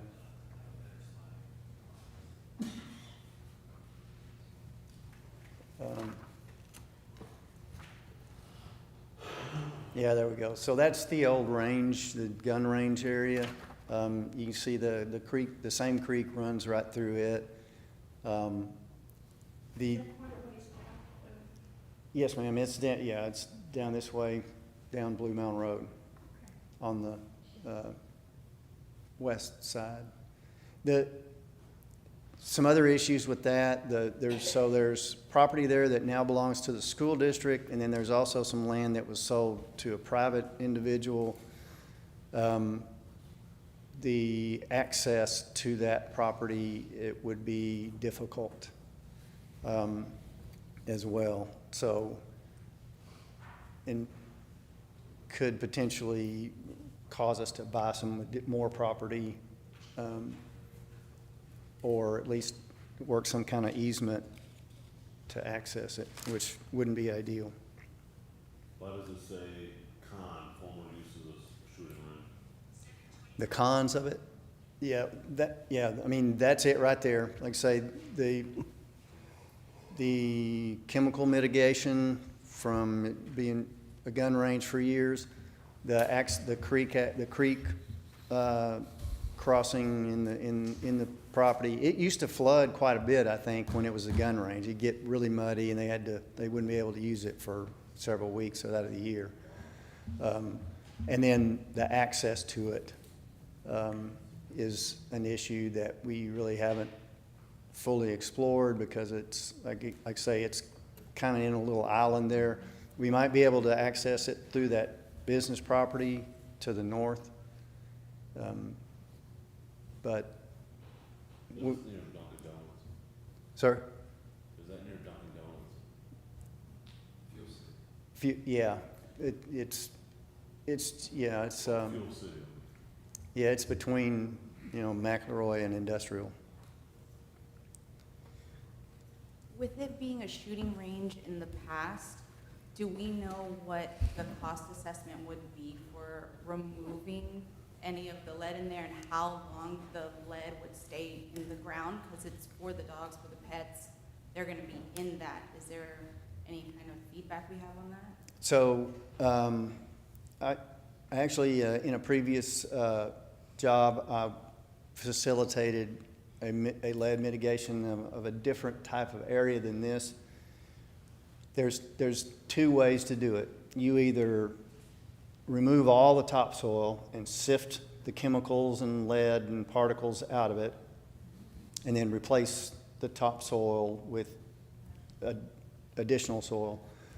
Or you can completely cover it with an impervious covering like concrete or, in some cases, asphalt. The problem with either of those is what's already downstream. So I hate to say this, but when you uncover this and you start uncovering that issue, it could really it could expand into a real problem. And so, of course, we don't want to be contaminating anything downstream, but, you know, once you start on that, you're kind of dedicated to it, and it can snowball. So, it not impossible, but it could be very costly. It would at least involve a lot of dirt work. There are companies that you can get that do this, that they will come out and sift all that stuff out, because then they can resell those metals, because there's copper and lead both in it, and anything else they might dig up in the first several, feet of dirt. But you don't break even on either of those mitigation methods. When it comes to this committee and prioritizing this within the bond program, does our recommendation or priority, does that affect, I guess, the animal shelter committee and the city council as far as where they're going to pick? Or do we wait to prioritize until we get a little bit more information as this is the location we want, this is the building we want, and I can share too, from a previous bond committee, we were charged with, do we recommend that this go before council as a recommendation for a bond with an amount? We don't say where it goes, we don't say what it looks like and what it's gonna be built like. We get to see the renderings, we get to see things and say, all right, we recommend this is a priority and $15 million. It would then go like some of the things to the parks. The Parks Committee got to say, well, this is how we're going to improve parks. We're going to get, I guess there was a toilet thing, and Yep. then there's you guys are on the Animal Shelter Committee, correct? Or advisory board? That a lot of those things would then go to that committee to say, all right, based on the voters approved this is how we would like to do the money and where we would want it to go. But there's a whole lot more of that happens. We just say, man, we need a new shelter. We think we like what the budget is, and we think the budget should be $15 million. That's it, that's for us. Then we step back and then. Or we say, we can't support this being on a bond, we don't recommend it. So Without the details of where? right, we stay out of the weeds. Okay, We so- used all the weed information to help us to say, yes, we think we need to do it. But if it comes in, there's going to need to be a purchase of land, okay, then we need to make sure that bond money includes enough to build it and purchase that land. So if we're saying, yes, it needs to move, and Gabe or Lee says, it's probably gonna be $5 million more for this property, we gotta look at cost of construction plus the land. That's where we make our recommendation. That's just what I was going to ask. Yeah. Lee, you proposed, it was, Mr. Howell, you proposed, when I looked at the most cost-effective one was around 15 million. That was 2 years ago, right, roughly? So the proposal that we'll be putting in for 2025 will probably won't get started till 27 then, round about there.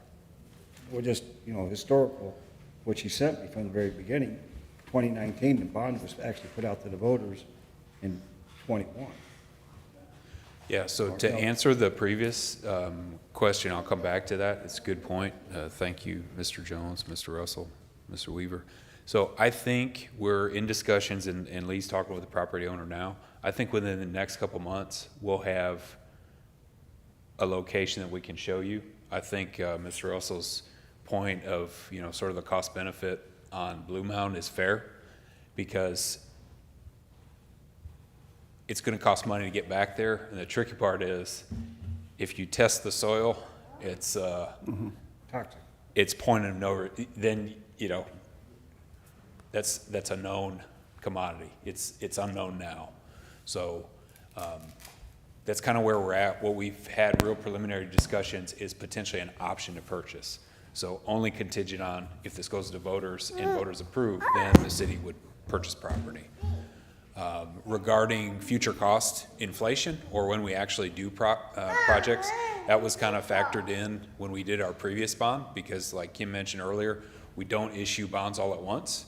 In this situation, if voters approve, we would have to design the facility, which takes some time, and then the construction would be a year and a half later. So, but whatever voters approve would be the not to exceed, absent any, if there was a cost overrun, then that would have to come from another source. But we stick to the guidelines of what, if anything, voters would approve. So if that answers the question. So David, we also had some presentations from people like PGLA, and Kimberly Horn did some parks presentations to us. And I guess that's what I was going to ask is, it's not a dime that we're going to spend. It's a lot of the taxpayers' money. And when I first got appointed this, Gabe probably hates me for this, but I went out and started doing the research. And Fort Worth built a huge one, $13.7 million, and it'll be there for 30 years. And it's expandable, it's really great. Tulsa built one double what we're recommending, and theirs was $13.8 million. By the way, the wonderful library across the street in Senior Center, that was architected by PGLA, PGAL, right? They did the Fort Worth one. So it's a known, I guess what I'd like to see is more than one answer. I'd like to see, okay, not that I'm saying use PGAL, but hey, tell us what you did at Fort Worth. What was the gotchas? Bring the guy that runs the Fort Worth animal shelter in and talk to us about, this is what we budgeted and we had to cut X. Theirs was done, Fort Worth was done 2023, I believe. The Tulsa one was opened in September of this year. So, I know we don't want to under budget, but I was also wondering, do we partner? Have we thought about partnering with some connecting cities? Like, what does Lake Worth's animal shelter look like? I know we're doing things with Fort Worth Fire Department, and it's wonderful. It gets the firemen exposed to a bunch of things. Isn't the dispatching now multiple cities? I think we got to kind of look at this, from out.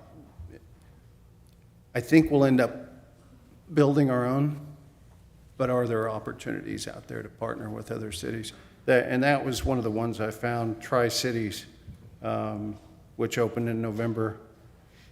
And I don't know how they did it. It was in the state of Washington, and they opened theirs about the same size for $6 million. And it'll house 77 dogs and 26 cats. Wow. I don't know how they did it. I have a question. Do we go by the lowest bidder when it comes to consultants? Do we spit it out them saying, this is what we want? Now, it's between your consultants to figure out who can do it the cheapest. So professional services in the state of Texas are procured based on qualifications.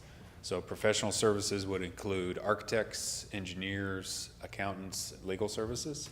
So you don't think of it this way. If you're going to go see a doctor, you want the most qualified doctor, not necessarily the cheapest. So if we were to, let's say voters approve a project for a facility, we would go out, secure an architect based on their qualifications of past projects.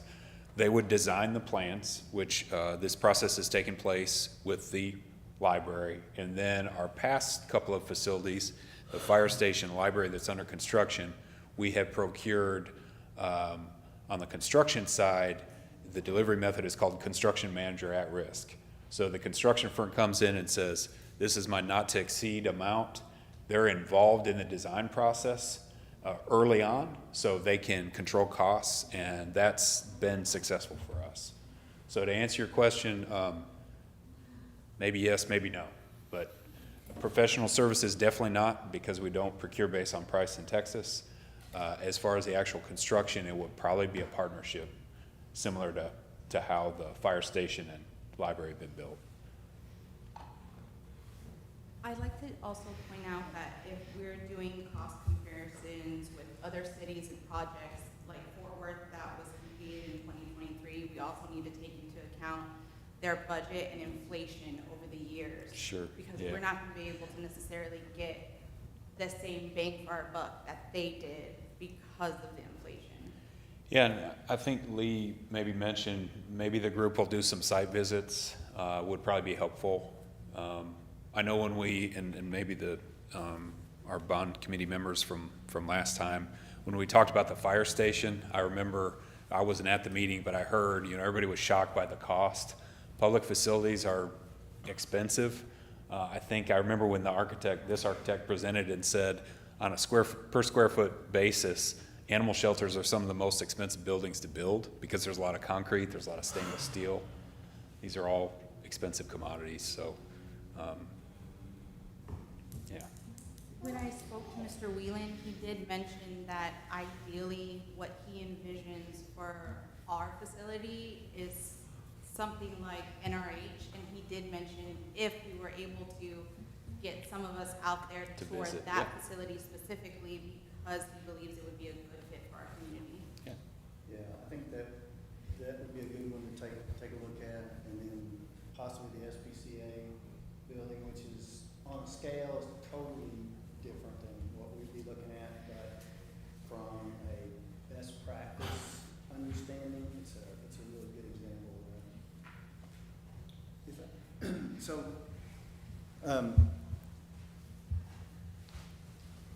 so just addressing Mr. Pete and Mr. Russell also on those issues of the cost. I understand, and you're exactly right, that there's probably cheaper ways to do it than what has been assessed here. However, so a couple of things. For instance, we built a fire station across the street, state-of-the-art, absolute, pride of all fire stations type building for about $14 million. Had that structure been started a year later, it would have costed, we estimate, about $20 million. So the Library Senior Center was estimated at $18,700,000 in 2019.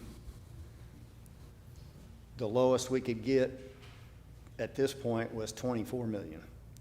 So what happened, especially over the last year to year and a half, was the inflation issue, which escalated the price of things about 40% on construction. This assessment, and you're exactly right, Mr. Pete, and I've checked actually with Ms. Lewis yesterday on an inflation factor to bring these figures, which were, so this assessment was started in January of 23. It was completed in the summer of 23. The figures were very accurate at that point. She said, you need to add in about a 5% inflation factor per year. So really, we're in the second year, if you think about at least in terms of procuring the money, but you're exactly right. Looking into the future when it would be built, there needs to be at least about a 15% inflation factor added to the numbers that are in the assessment. I think that's conservative. Yeah, I agree. I think that's conservative based on what we just built at the school district. Well, and it probably is, but that's the minimum. And so whether that's compounded or not, you know, it brings those 14.5 million to somewhere around 17 million at least, maybe more than that. So, now, could there be some value engineering occurring, you know, on getting things down? Would the cost of materials have, you know, say, come down since this assessment in some regards? In some fields of materials probably have. But the overall cost of construction is still way higher than it was 2 to 3 years ago. So, yeah, we would definitely need to update the numbers and get an up-to-date. What's the population of Saginaw? It's about 25,000. And this is, I'm sorry, and this is based on a population going out to about 30,000, so. Okay, and what about Blue Mound? Blue Mound is, what is it? Yeah, it's like one of our neighborhoods. It's about 2,000 people, 2,500 maybe at the most. Is that a real city? Yes. Yeah, it's incorporated. And they, yeah.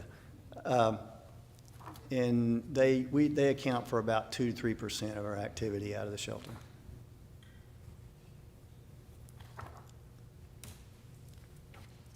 And Okay. that number, I'm sorry, that population number that you put out, the 25 to 30,000, is that including the new apartments that have just been built? Yeah, that's a projected growth. Okay. It could go higher than that, but that's a projected growth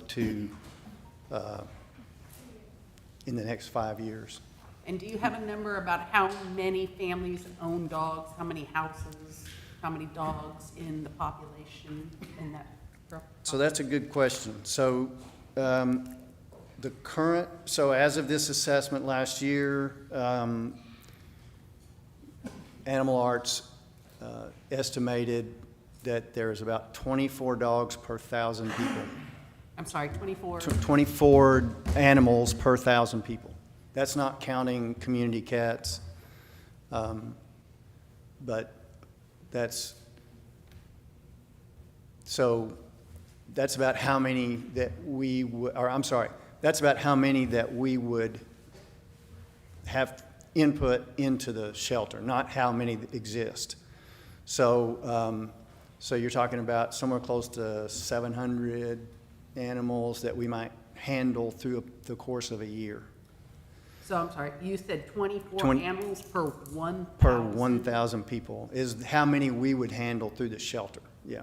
So that's based on an estimate, and I can't quote the exact figure of per animals per household, because it varies considerably, but, I figured it'd be more than that. yeah, I'm sure that probably is way more than that actually per household, but that's how many the estimate would be that we would handle in our shelter. So, and that's what she based this on, is how many animals we would be actually picking up, impounding, housing, treating, and releasing, is 24 per 1,000 people. So, yeah, good question. It could be much higher than, I'm sure, for the number of, I'm just thinking about basing it on just my street. yeah, well, yeah. And that's not counting all the animals that cross the city limits from Fort Worth, Blue Mound, wherever else. So let me just move on here real quick to those actual budget. Well, let me stop for a second. So again, one of the things that we are significantly lacking, and we've hit on it a couple of times, is the adoptability aspects of the current shelter versus a new one. Not only the health and safety of the animals, but the safety of people coming to see the animals, the ability to view those animals in a safe environment before they were to interact with them, and then having a place either inside and or outside to interact with potential animals that are potentially going to be adopted. And we simply don't have that. We have to use an office space for people to interact with an animal. The cats are all together in a kennel housing location. There's no little activity room for them or anything, which you will see in modern shelters. So there's a number of factors that we don't, that would make it a much better environment for adoptability than we currently have. The kennels that we have are old. We've made some improvements to them. A modern shelter would be much easier to clean than the one we have now. The kennels are concrete based. A new shelter would have a slick surface that is seamless without, it would be rounded at the bottom. You just go in and wash it all down. You can easily disinfect it. It's much quicker and would require less staff time to keep sanitary. Ms. Torres mentioned the flooding issue. Our outdoor, we have a little grass and dirt space for an exercise yard, which is also another place for people to commune with the animals for adopting assessments. However, dirt and grass is not the ideal situation for animals to come into for an everyday exercise place. And one of the reasons for that is disease. So some of y'all probably know that there's a textbook full of viruses and such that animals, cats, dogs and cats can get that live in the dirt. Parvo, for one, is one that's deadly to dogs, quite often treatable, but makes them extremely sick. That virus lives in the dirt and can be transferred from one animal that might have been infected by it through their feet or their saliva down into the dirt, and that virus can stay there for years. There's also, the cat population is affected by many things too, in terms of one of the more common ones is the Khaleesi virus, which is an airborne respiratory virus. Well, our facility is operated, again, in a very tight, small space with traditional air conditioning units. There is no, even in the medical areas or the quarantine areas, there is no negative pressure system to keep airborne viruses from spreading throughout the entire facility. So we're lucky that we have not had an outbreak of Khaleesi virus that would require us to euthanize the entire cat population in the building. So there's a lot of different things like that a modern shelter would have incorporated into it that run up the cost of it, unfortunately, but are much better for animal health in particular.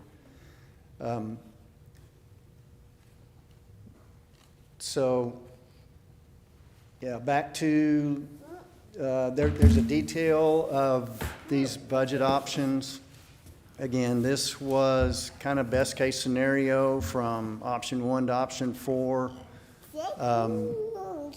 based on the needs assessment. You would have to factor in an inflation cost in any of these. And they could be, of course, altered depending on what we felt like we needed to have incorporated into a new building. So I'll stop there and see if there's any other questions. It's coming up to 8 o'clock and y'all probably. Yeah, just real quick. So on this, it says the combination of pre-engineered buildings and modular buildings, and you had mentioned how the one that exists right now was kind of sort of that, and its design has given problems into properly maintaining it.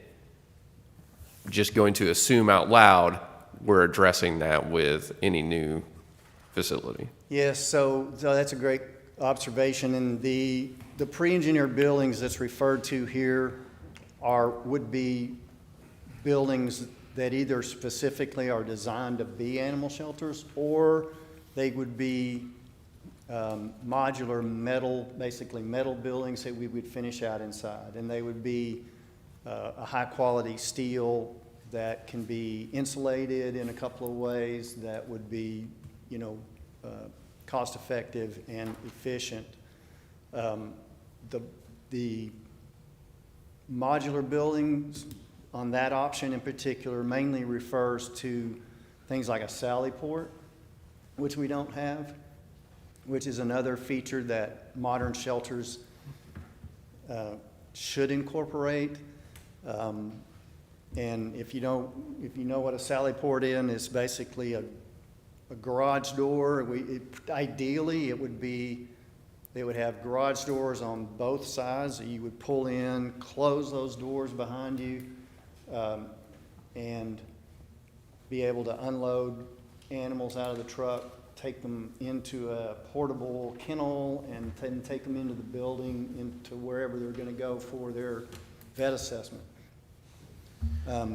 Right now, we pull into a gated, open-air lot that is behind and pulled behind the building, and then oftentimes the animal control officer has to get the especially dogs, say, out of the truck on a catch pole and get them into the building, which is not the ideal way to do it. And then they have the ability then, if they happen to mishandle them in any way or they try to get away, then they can get off and be free to roam inside that fenced area, and it makes it more complicated and dangerous to track them down and get them back under control. So with a sally port, it is you're contained, and this is another thing that's kind of comparable to jails. Your jails and county jails and whatnot, prisons will have a sally port situation. It's a cheaply built kind of structure, but very functional, and doesn't have to be air conditioned, and that's what I think is referring to there on the pre-engineered or modular building. That's part of what they're referring to on that one, and it would be certainly a feature that we'd want to explore in a new building. Okay, my last question would be, if nothing is done, is our shelter inhumane? I'm sorry, is the shelter what? Inhumane? Or not humane, or whatever the correct terminology would be. So yeah. Give it a letter grade. Give it a letter grade, Lee. It's a D-. Okay, thank you. I think we're this far away from the health department, Tarrant County Health Department's threatening to shut us down. Would it match our own city building codes? Like you No. said? So that No, sir. right there just says it right there. Not at all. So if we can't even make it up to code, what we enforce and the newer design techniques and architectural. Back in the old days, any kind of civic structure that was built, somewhat was built as a bomb shelter, so you kind of had, different, in other words, is built to last. So if we build this one, we should be built to last with the design function that it's designed for. I agree. I agree. And if it matches what the fire station is, it's pretty expensive still too. Yes. So Lee, considering the increased cost of construction and materials and whatnot, And when they did this estimate, and well, you are being recorded, sorry. Are we looking at 18 million? Yeah, yeah, again, I think you could do the math real quick, but that option 3 would go to about 16.8 something. I'm just off the top of my head at a 15%. Well, Increase? I added on because we wouldn't start till 2 more years. Right, and so that 15% comes from this assessment to present, and then 2 more years Okay. from there. And compound it to 16-something%. And I know you've sharpened 1 million pencils scrubbing the library. So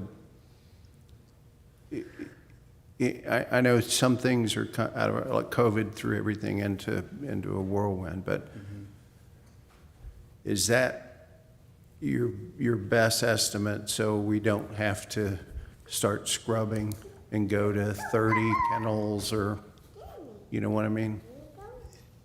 Yes, you know. Because that takes a lot of work of the city staff, and yourself included, is having to go back and re-scrub everything again.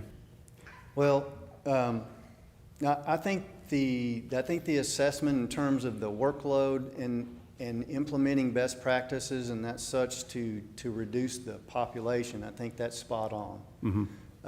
And there's, again, like I say, we've already seen a couple of the things that we've implemented has had an impact on the length of stay for both dogs and cats. I think we'll continue to get that down a little bit. So that figure of 76 animals on an average daily basis, I think that's doable for sure. And I definitely don't think we need to overbuild anything. You know, we could go to, I don't know what, 32,000 people maybe, but not too much more than that. Maybe 35 if everything is built at high density from here on out, which I doubt. So, so again, those numbers are, and I meant to mention this too a while ago, is that possibly part of the I don't know where those other comparisons. I'm going to take a look at that Tulsa facility you mentioned, and what was the other one that was? Well, there was Tulsa, Tri-Cities. Oh, yeah. And, yeah, the Tri-Cities one in Washington, the numbers just seem extremely low. So I Yeah. wouldn't waste it. Tulsa would be good to check. Yeah, I'll check into that one. Yeah, I don't know what they're doing in Tri-Cities, but And I beg the forgiveness of the rest of the bond committee. This next question has nothing to do with the bond. When I was doing the research, some of these facilities, their operational costs skyrocketed. Have we looked at that? Like the one in Charlotte, their operating budget went up by 1.5 million. That's Well- huge. yeah, you can expect a new facility to be more expensive to run, simply, if nothing else, for the square footage to maintain it. Just like Kim mentioned about the new library. Sure. So, But $200,000, we can swallow that. 1.5 million? That's a little tough to swallow. yeah, so I think you could, you know, there probably should be reached some sort of a trade-off or balance in the terms of the vet care and the housing of Yeah. animals for a shorter period of time. That's not the most expensive aspect of the whole thing, though. So, yeah, I think our budget would increase. There's no doubt about that. It's difficult to, so setting the number of daily animals at 76 is not that big of an increase Right. from what we're doing, what we could hit now. Again, we're lower than that, but we have bounced off of 70 a few times for a short period of time. So again, the biggest cost savings and the overall efficiency of things is realized in the shortest term that we can house an animal. Good. And that's, and again, there's a number of ways to do that. And unfortunately, the facility we're in doesn't allow for that to be much faster than it is. Oh, yeah. You know, so at some point, how does that reduce, you know, the cost or the, you know, but that's hard to project at this point. You mentioned partnering. We have engaged in some conversations with some other cities. This is a bad time for people to be trying to shop around a partner for animal shelters, because every one of them, as far as you can shoot a nuclear missile, is full. Yeah. I mean, Fort Worth is full. I mean, the SPCA is full. Now, they've been very helpful recently with partnering with us in terms of taking some of our animals. They've just the other day, they actually cleaned out our cat population, with the exception of about 5 of them that were still in quarantine. But that's a rare occasion. That's a rare thing. But yeah, that's a possibility. You know, but to start that process right now, you know, it'd be a couple of years before we get all that worked out, probably. Good point. What else? Any other questions, comments? One of the things that I talked about with Mr. Whelan is flow of the facility. Because right now you have the main building, and then you have several outbuildings that are housing different kinds of supplies, medical, quarantine. And he said the flow is not great. He would rather it be all-encompassing in one building if possible, because you're using time, resources to run out to another building to get supplies. You come back, oh, I forgot something, or we added another animal, we need another set of this, that, or the other. So I feel like having modular buildings, we would run into issues with being timely, getting things done, and I would personally prefer to see it all-encompassing in one building. And I was going over the options, and one of these, it was talking about prefab or modular buildings, where it was talking about in option 3, the cost is $644,875. It also states that in 15 years, we're projected to have to replace that building. And I feel like with prefab buildings, we would just run into the same concerns we're dealing with now. The prefab buildings don't hold up as well. There's leakage, there's issues with buildings that we have now, and that's 18 years old. So we would have to purchase another building in 15 years. That's if it makes it to the 15-year mark. What would the difference be if we went with the top option, another $1 million, and have the traditional custom construction building? The difference in, Taxpayer, what would we? that's a It's a Kim 30-year question. building. If you put the price of that building that we're gonna have to potentially or will replace, we only end up saving $481,174.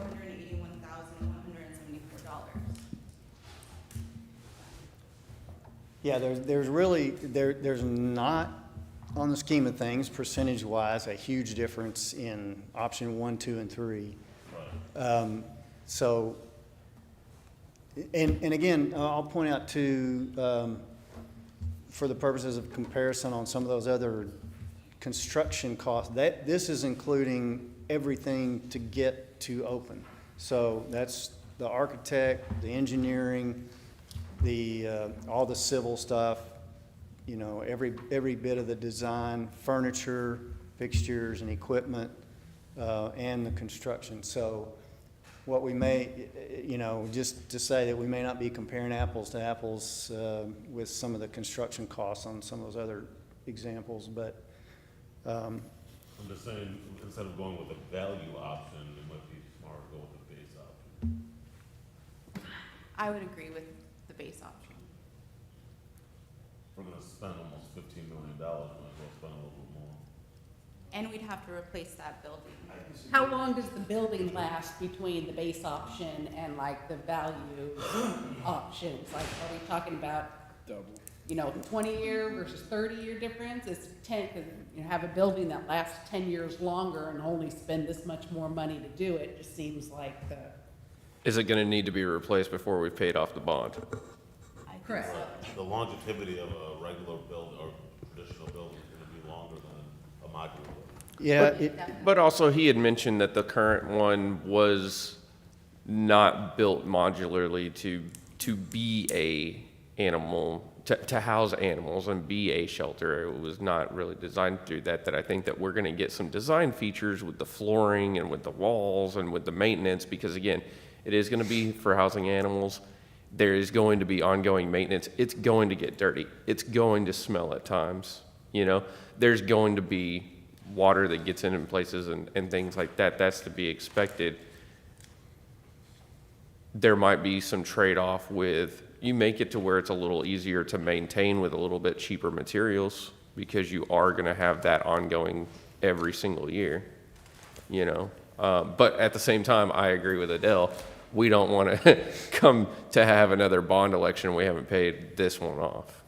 yeah, I think, And also the price of that building currently is the $644,000. What's to say in 8, 10, 15 years, when we do have to replace it, that number's not gonna go up astronomically. true. And I think, though, that from my discussions with Ms. Lewis, who did the assessment, I think that one thing that's reflected in the lack of extreme difference in those options in terms of cost is that any of them are based on a 30-year building, or thereabouts. So yes, the traditional custom construction would be probably a little more sound. It may have a fewer maintenance issues in the long run. But I think any of these buildings would last more than 20 years. You can't really compare the building that we're in now. I've had architects, PJL architects, and one of the Byrne construction guys go over there and look at it. And they said, we're surprised that it's still standing from 2006. It literally was not, that building you can't really compare with any of the things that are mentioned here. It was designed, well, it was used, in fact, they used those buildings in Desert Storm and some other places for temporary military bases in the middle of nowhere. And they were constructed and then deconstructed and taken somewhere else from a short term, like probably a year to 2 years. They provided a really good shelter for that purpose. But that structure was not at all intended to be a long-term structure or an animal shelter to start with. So, and that's just something to keep in mind. It's not a comparable thing. Sorry. I was gonna ask, of these options, what's most comparable to the one that was recommended, that we go see North Richland Hills? Frankly, I have not seen the North Richland Hills facility in person, so that's a good question. I know from talking with Jose Whelan, our animal shelter manager, he likes the North Richland Hills facility for a couple of reasons, but the main one is the way it's laid out. It's laid out in a modern, with good solid, workable kennels, and the layout of it makes sense in terms of the flow of the animals and how you move them in and out. But I think that would be a good one for us to go visit and take a look at that and ask those questions, Has Jose made any comments about the Fort Worth one? He thinks that the Fort Worth facility is a good structure for, but it's much bigger than what we would be looking at. So in terms of size comparison, it's not in the same league. There's some things about each of, well, let me think here. I had some notes on that, but there's a couple of features of the Fort Worth facility that are things that we might want to copy eventually, but, again, Ms. Lewis suggested that we go look at that one too, but, so you have that one, you got the North Richland Hills, you have the Weatherford facility specifically for the kennel layout. We might just get some pictures of that one probably and kind of get the same picture, but the same idea. But and then the SPCA facility, which again is a whole different size structure, but again, it's a great example of what we referred to as best practice and how you can incorporate that into the structure. So yeah, I frankly, I've been kind of wanting to go see the North Richland Hills facility and see exactly what all they have over there. It's a little bit bigger again than what we would end up with. Back to Adele's point, which I think is a valid point. What's the lady's name? The assessor, Yeah. Heather Lewis. Lewis, Miss Lewis. Can you talk to her without? Yes, yeah, I've communicated with her Okay. several times in the last few days. I'd like to know, kind of following up on her point, which I think was valid, is has she used the modular buildings elsewhere? And what's their estimate of the life expectancy? Because really, it's 1.5 million difference. Yeah, so good point, and I've already asked her that question okay. because actually Adele brought it up yesterday during the tour, and I wanted to make sure that I was on the right page with that. So I emailed her back and forth, and so any of these examples are based on either the traditional construction in terms of concrete, steel, things like that, brick and mortar. But the inside part of the facilities would all be a modern construction. And then the engineered buildings are primarily metal. So they'd be like 24 gauge steel that is, rated for hail and 120 mile an hour winds and things like that. Like a Mueller building? Yeah, yes, Okay. yes. And they would be, So they're not like the modular buildings that like the school district puts out for temporary classrooms? no, Okay. we're not gonna go there again, because that's close to what we have now, some of them. I mean, Yeah. they're like, Okay. they're temporary throw-ups to, that you can transport to another location at some point in time, maybe reuse, but they're not really built to be permanent structures. Yeah, no, we're not, that's not at all what's referred to here. Okay. It would be nice, and I agree with Adele, some pictures of facilities that have them so that, we can go, oh, or, oh. Exactly. Definitely. And also, one of the major concerns was insulation. And I was looking at the report, and we were discussing the other day that we can add extra insulation into these metal buildings, but I don't see any of that cost reflected in that as well.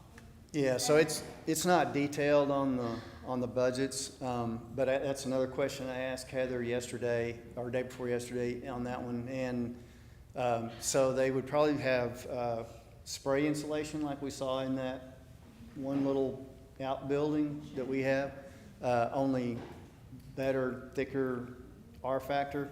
And then you would also have additional insulation in the walls and in any false ceilings above that. So she said they would be inside, because I asked her, so what's going to happen with those metal buildings? If we have an entire structure that's made out of metal on the outside, and we get a typical 105-degree day like the one that she was, when she was here and did our assessment in August of last year. And she said, wouldn't know if you, once you stepped into it, it would be cool and air conditioned just like any other building. So, you know, it's, I think that's not a fear concern in terms of using metal. You know, I mean, the state changed the construction material laws where basically anything can be built out of metal now, almost anything, and a lot of people are using that as a primary outer shell and finish them out inside. So I think they're working out pretty good, but the insulation factors are much better than what we've got over there. That our current facility that is, if you think about like the styrofoam that comes in your box from Amazon, whatever it might be, it's about that thick, and then it's got plastic on both sides. Yes, it's insulating, but It's like a mobile home. it is, yeah, exactly. And Or I'm not saying bad things about mobile homes. Yes, but- it is like a mobile home, or almost even a travel trailer. And Yeah, yeah. and then those steel structures, like Adele mentioned, that hold those wall pieces in. Yesterday, Burning hot. it's And it was only 74 73 degrees. degrees outside. Yeah, and it transfers that heat right through that steel. So, That's a major concern for me, yeah, for the animals, and not just the animals, but the staff that are in there every day. yeah. And I would like to see a cost comparison for adding the extra insulation into the metal buildings so that we can compare it to just going off of the base. Because if it comes to being anything comparable, I think base would be the way to go. Okay. I'll see if I can get that for you.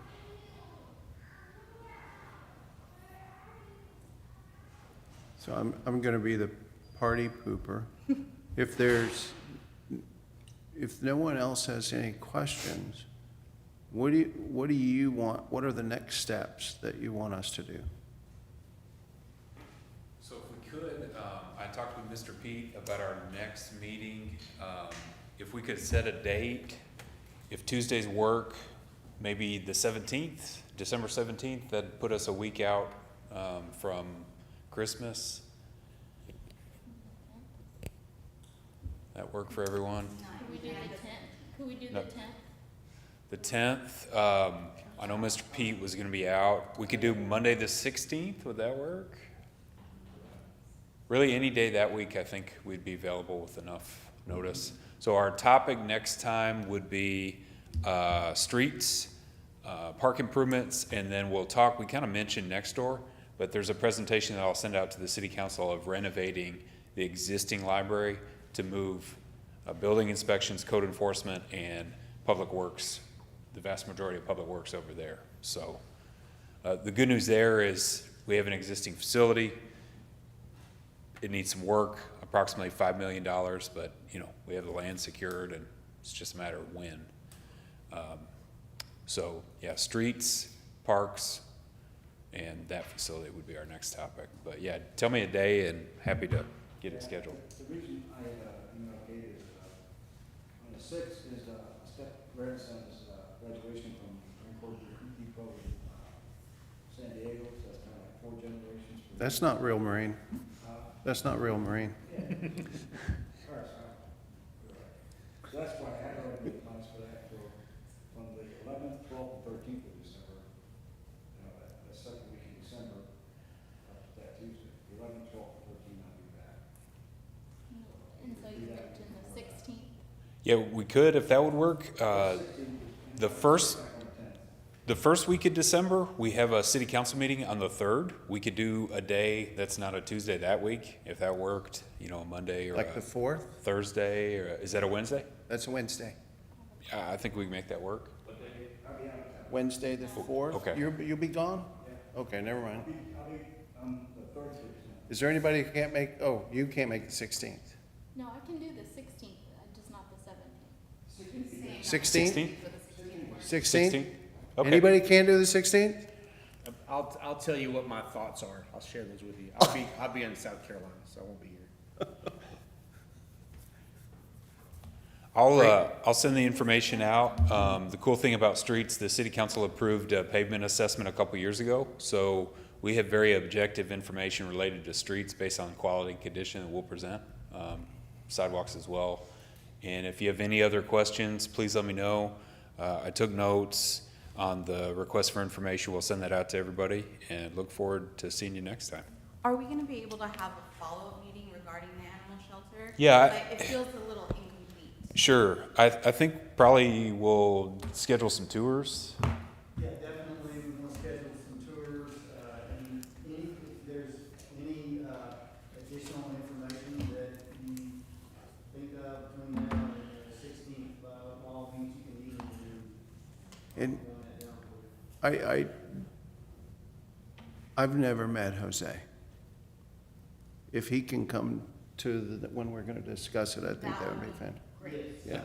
He's been there 23 years. Yeah, I know. And 20, he's been running the show, so I think his point of view would be Yeah, I agree. very valuable. Maybe even clarification on, what that looks like, what buildings are modular, their purpose, because it makes sense why something would be prefab or modular, like you're saying with the garage doors, all that, right? That makes sense. What's the extent of, how much of it is, if the concern is, how much is modular comparatively?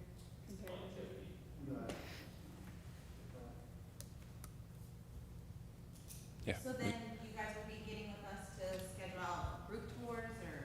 So, yeah, I think that we would do separate from a meeting, which is consistent with what we did, I think, last time as far as facility tours. So, yeah, I guess maybe Lee could. And Lee will get us a brand-new police car to do it in? We'd probably need a bus, probably a SWAT vehicle, with. Yeah. So we're doing it on the 16th Yeah, that'll be our next, of December. but I think in between, we may have a tour meeting. Yeah. And then our January meeting, after the 16th, our January meeting would be just to discuss, follow up on any other information. Forgot to mention, the deadline for the city council to call an election would be, I think it was Valentine's Day, the 14th. So- For the May election? For a May election. Okay. Yeah, so. February 14th. So there would be, likely a letter or some recommendation from the committee. City council would review that, take some action. If at all possible, in January, if we could meet the week of the 6th, that would be great. Week of the 6th, okay. Which would be, that'd be a city council, that'd be the first week, city council meeting as well.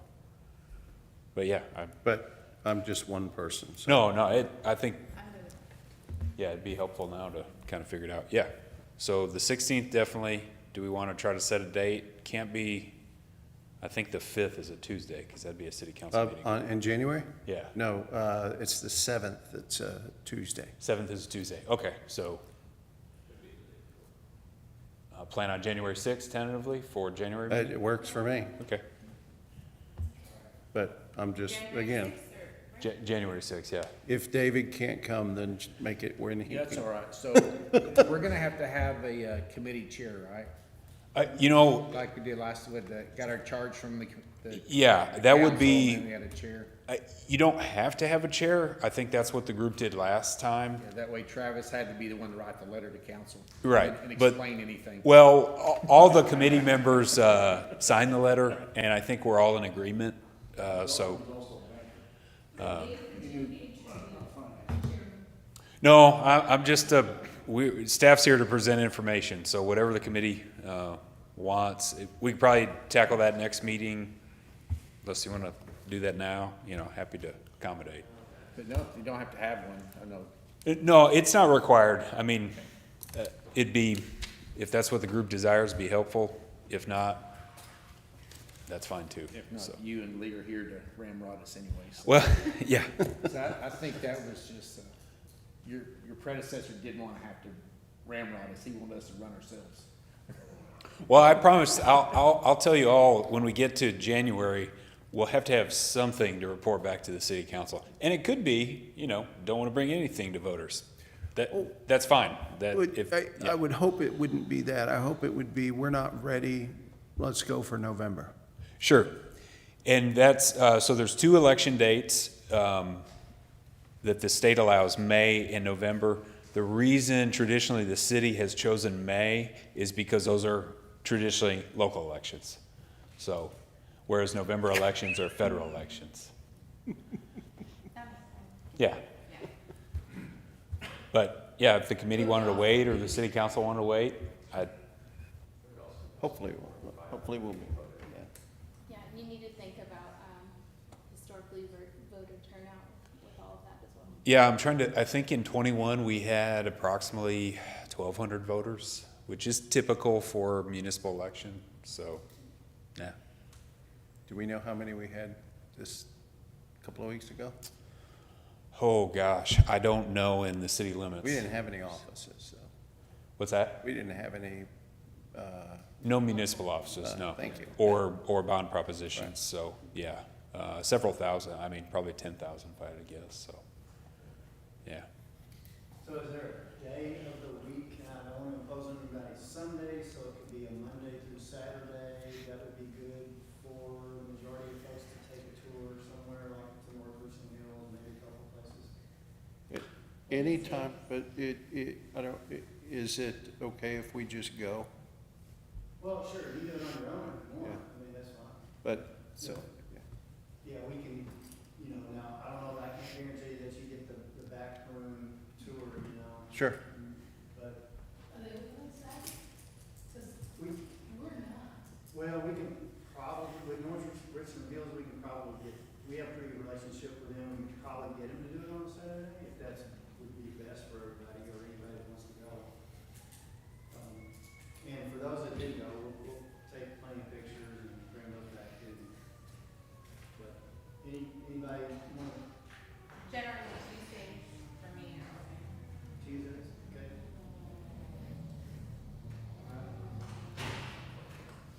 Anybody else have a strong feeling about that?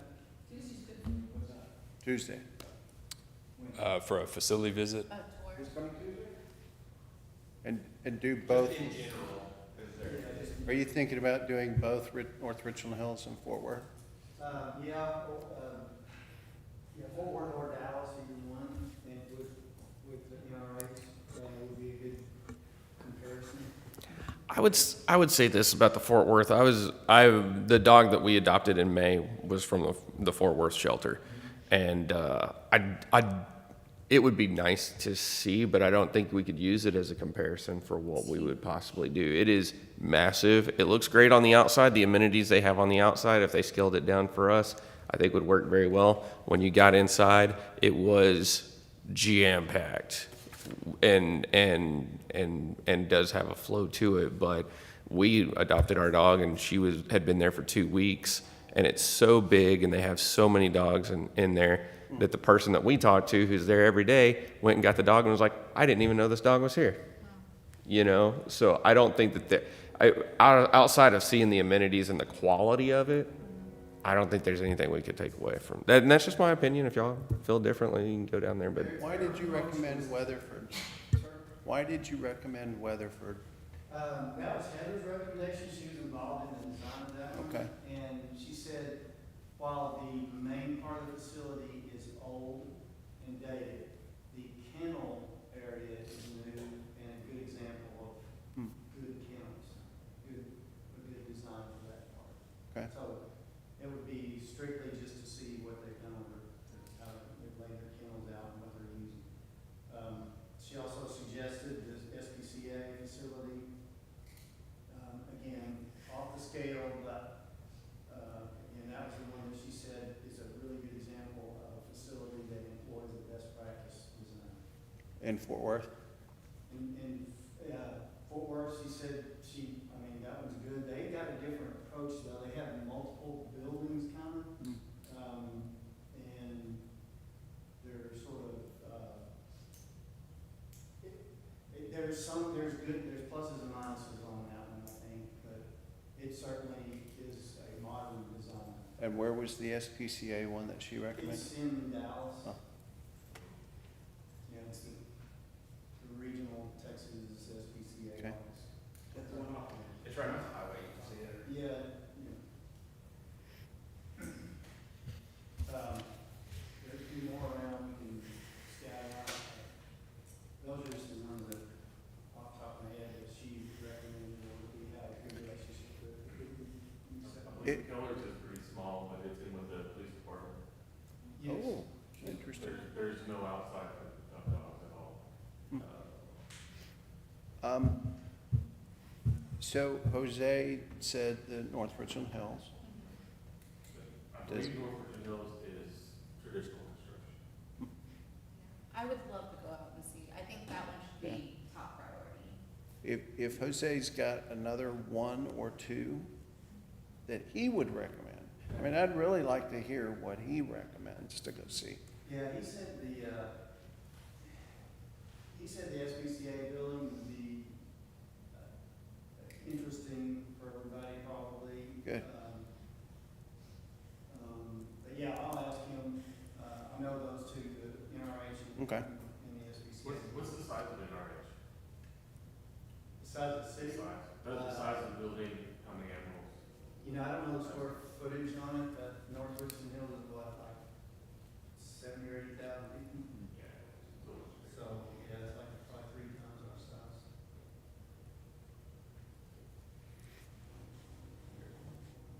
Okay, so I'll look for, setting up something next Tuesday, if enough people are available for that. And we'll see if we can go to the NRH and maybe one other, it would be a worthwhile trip, I think. What time? You know, we'll probably try to get there in the morning, but it Yeah. will kind of depend on, Their schedule. their schedule, what would be best for them. And that could depend on when they go in and clean, feed, and all that. But we'll get that worked out quickly and I'll get back with you. And I have a lot of stats in terms of our operation, if anybody's interested in looking at those. We have I can send you whatever you want, if there's anything you'd like to see on that. I talked about some of it today. I won't be able to make Tuesday, but, you know, it just depends if everybody else, you know. You would be able to. I won't, Oh, you won't? like Tuesday and Thursday I can't.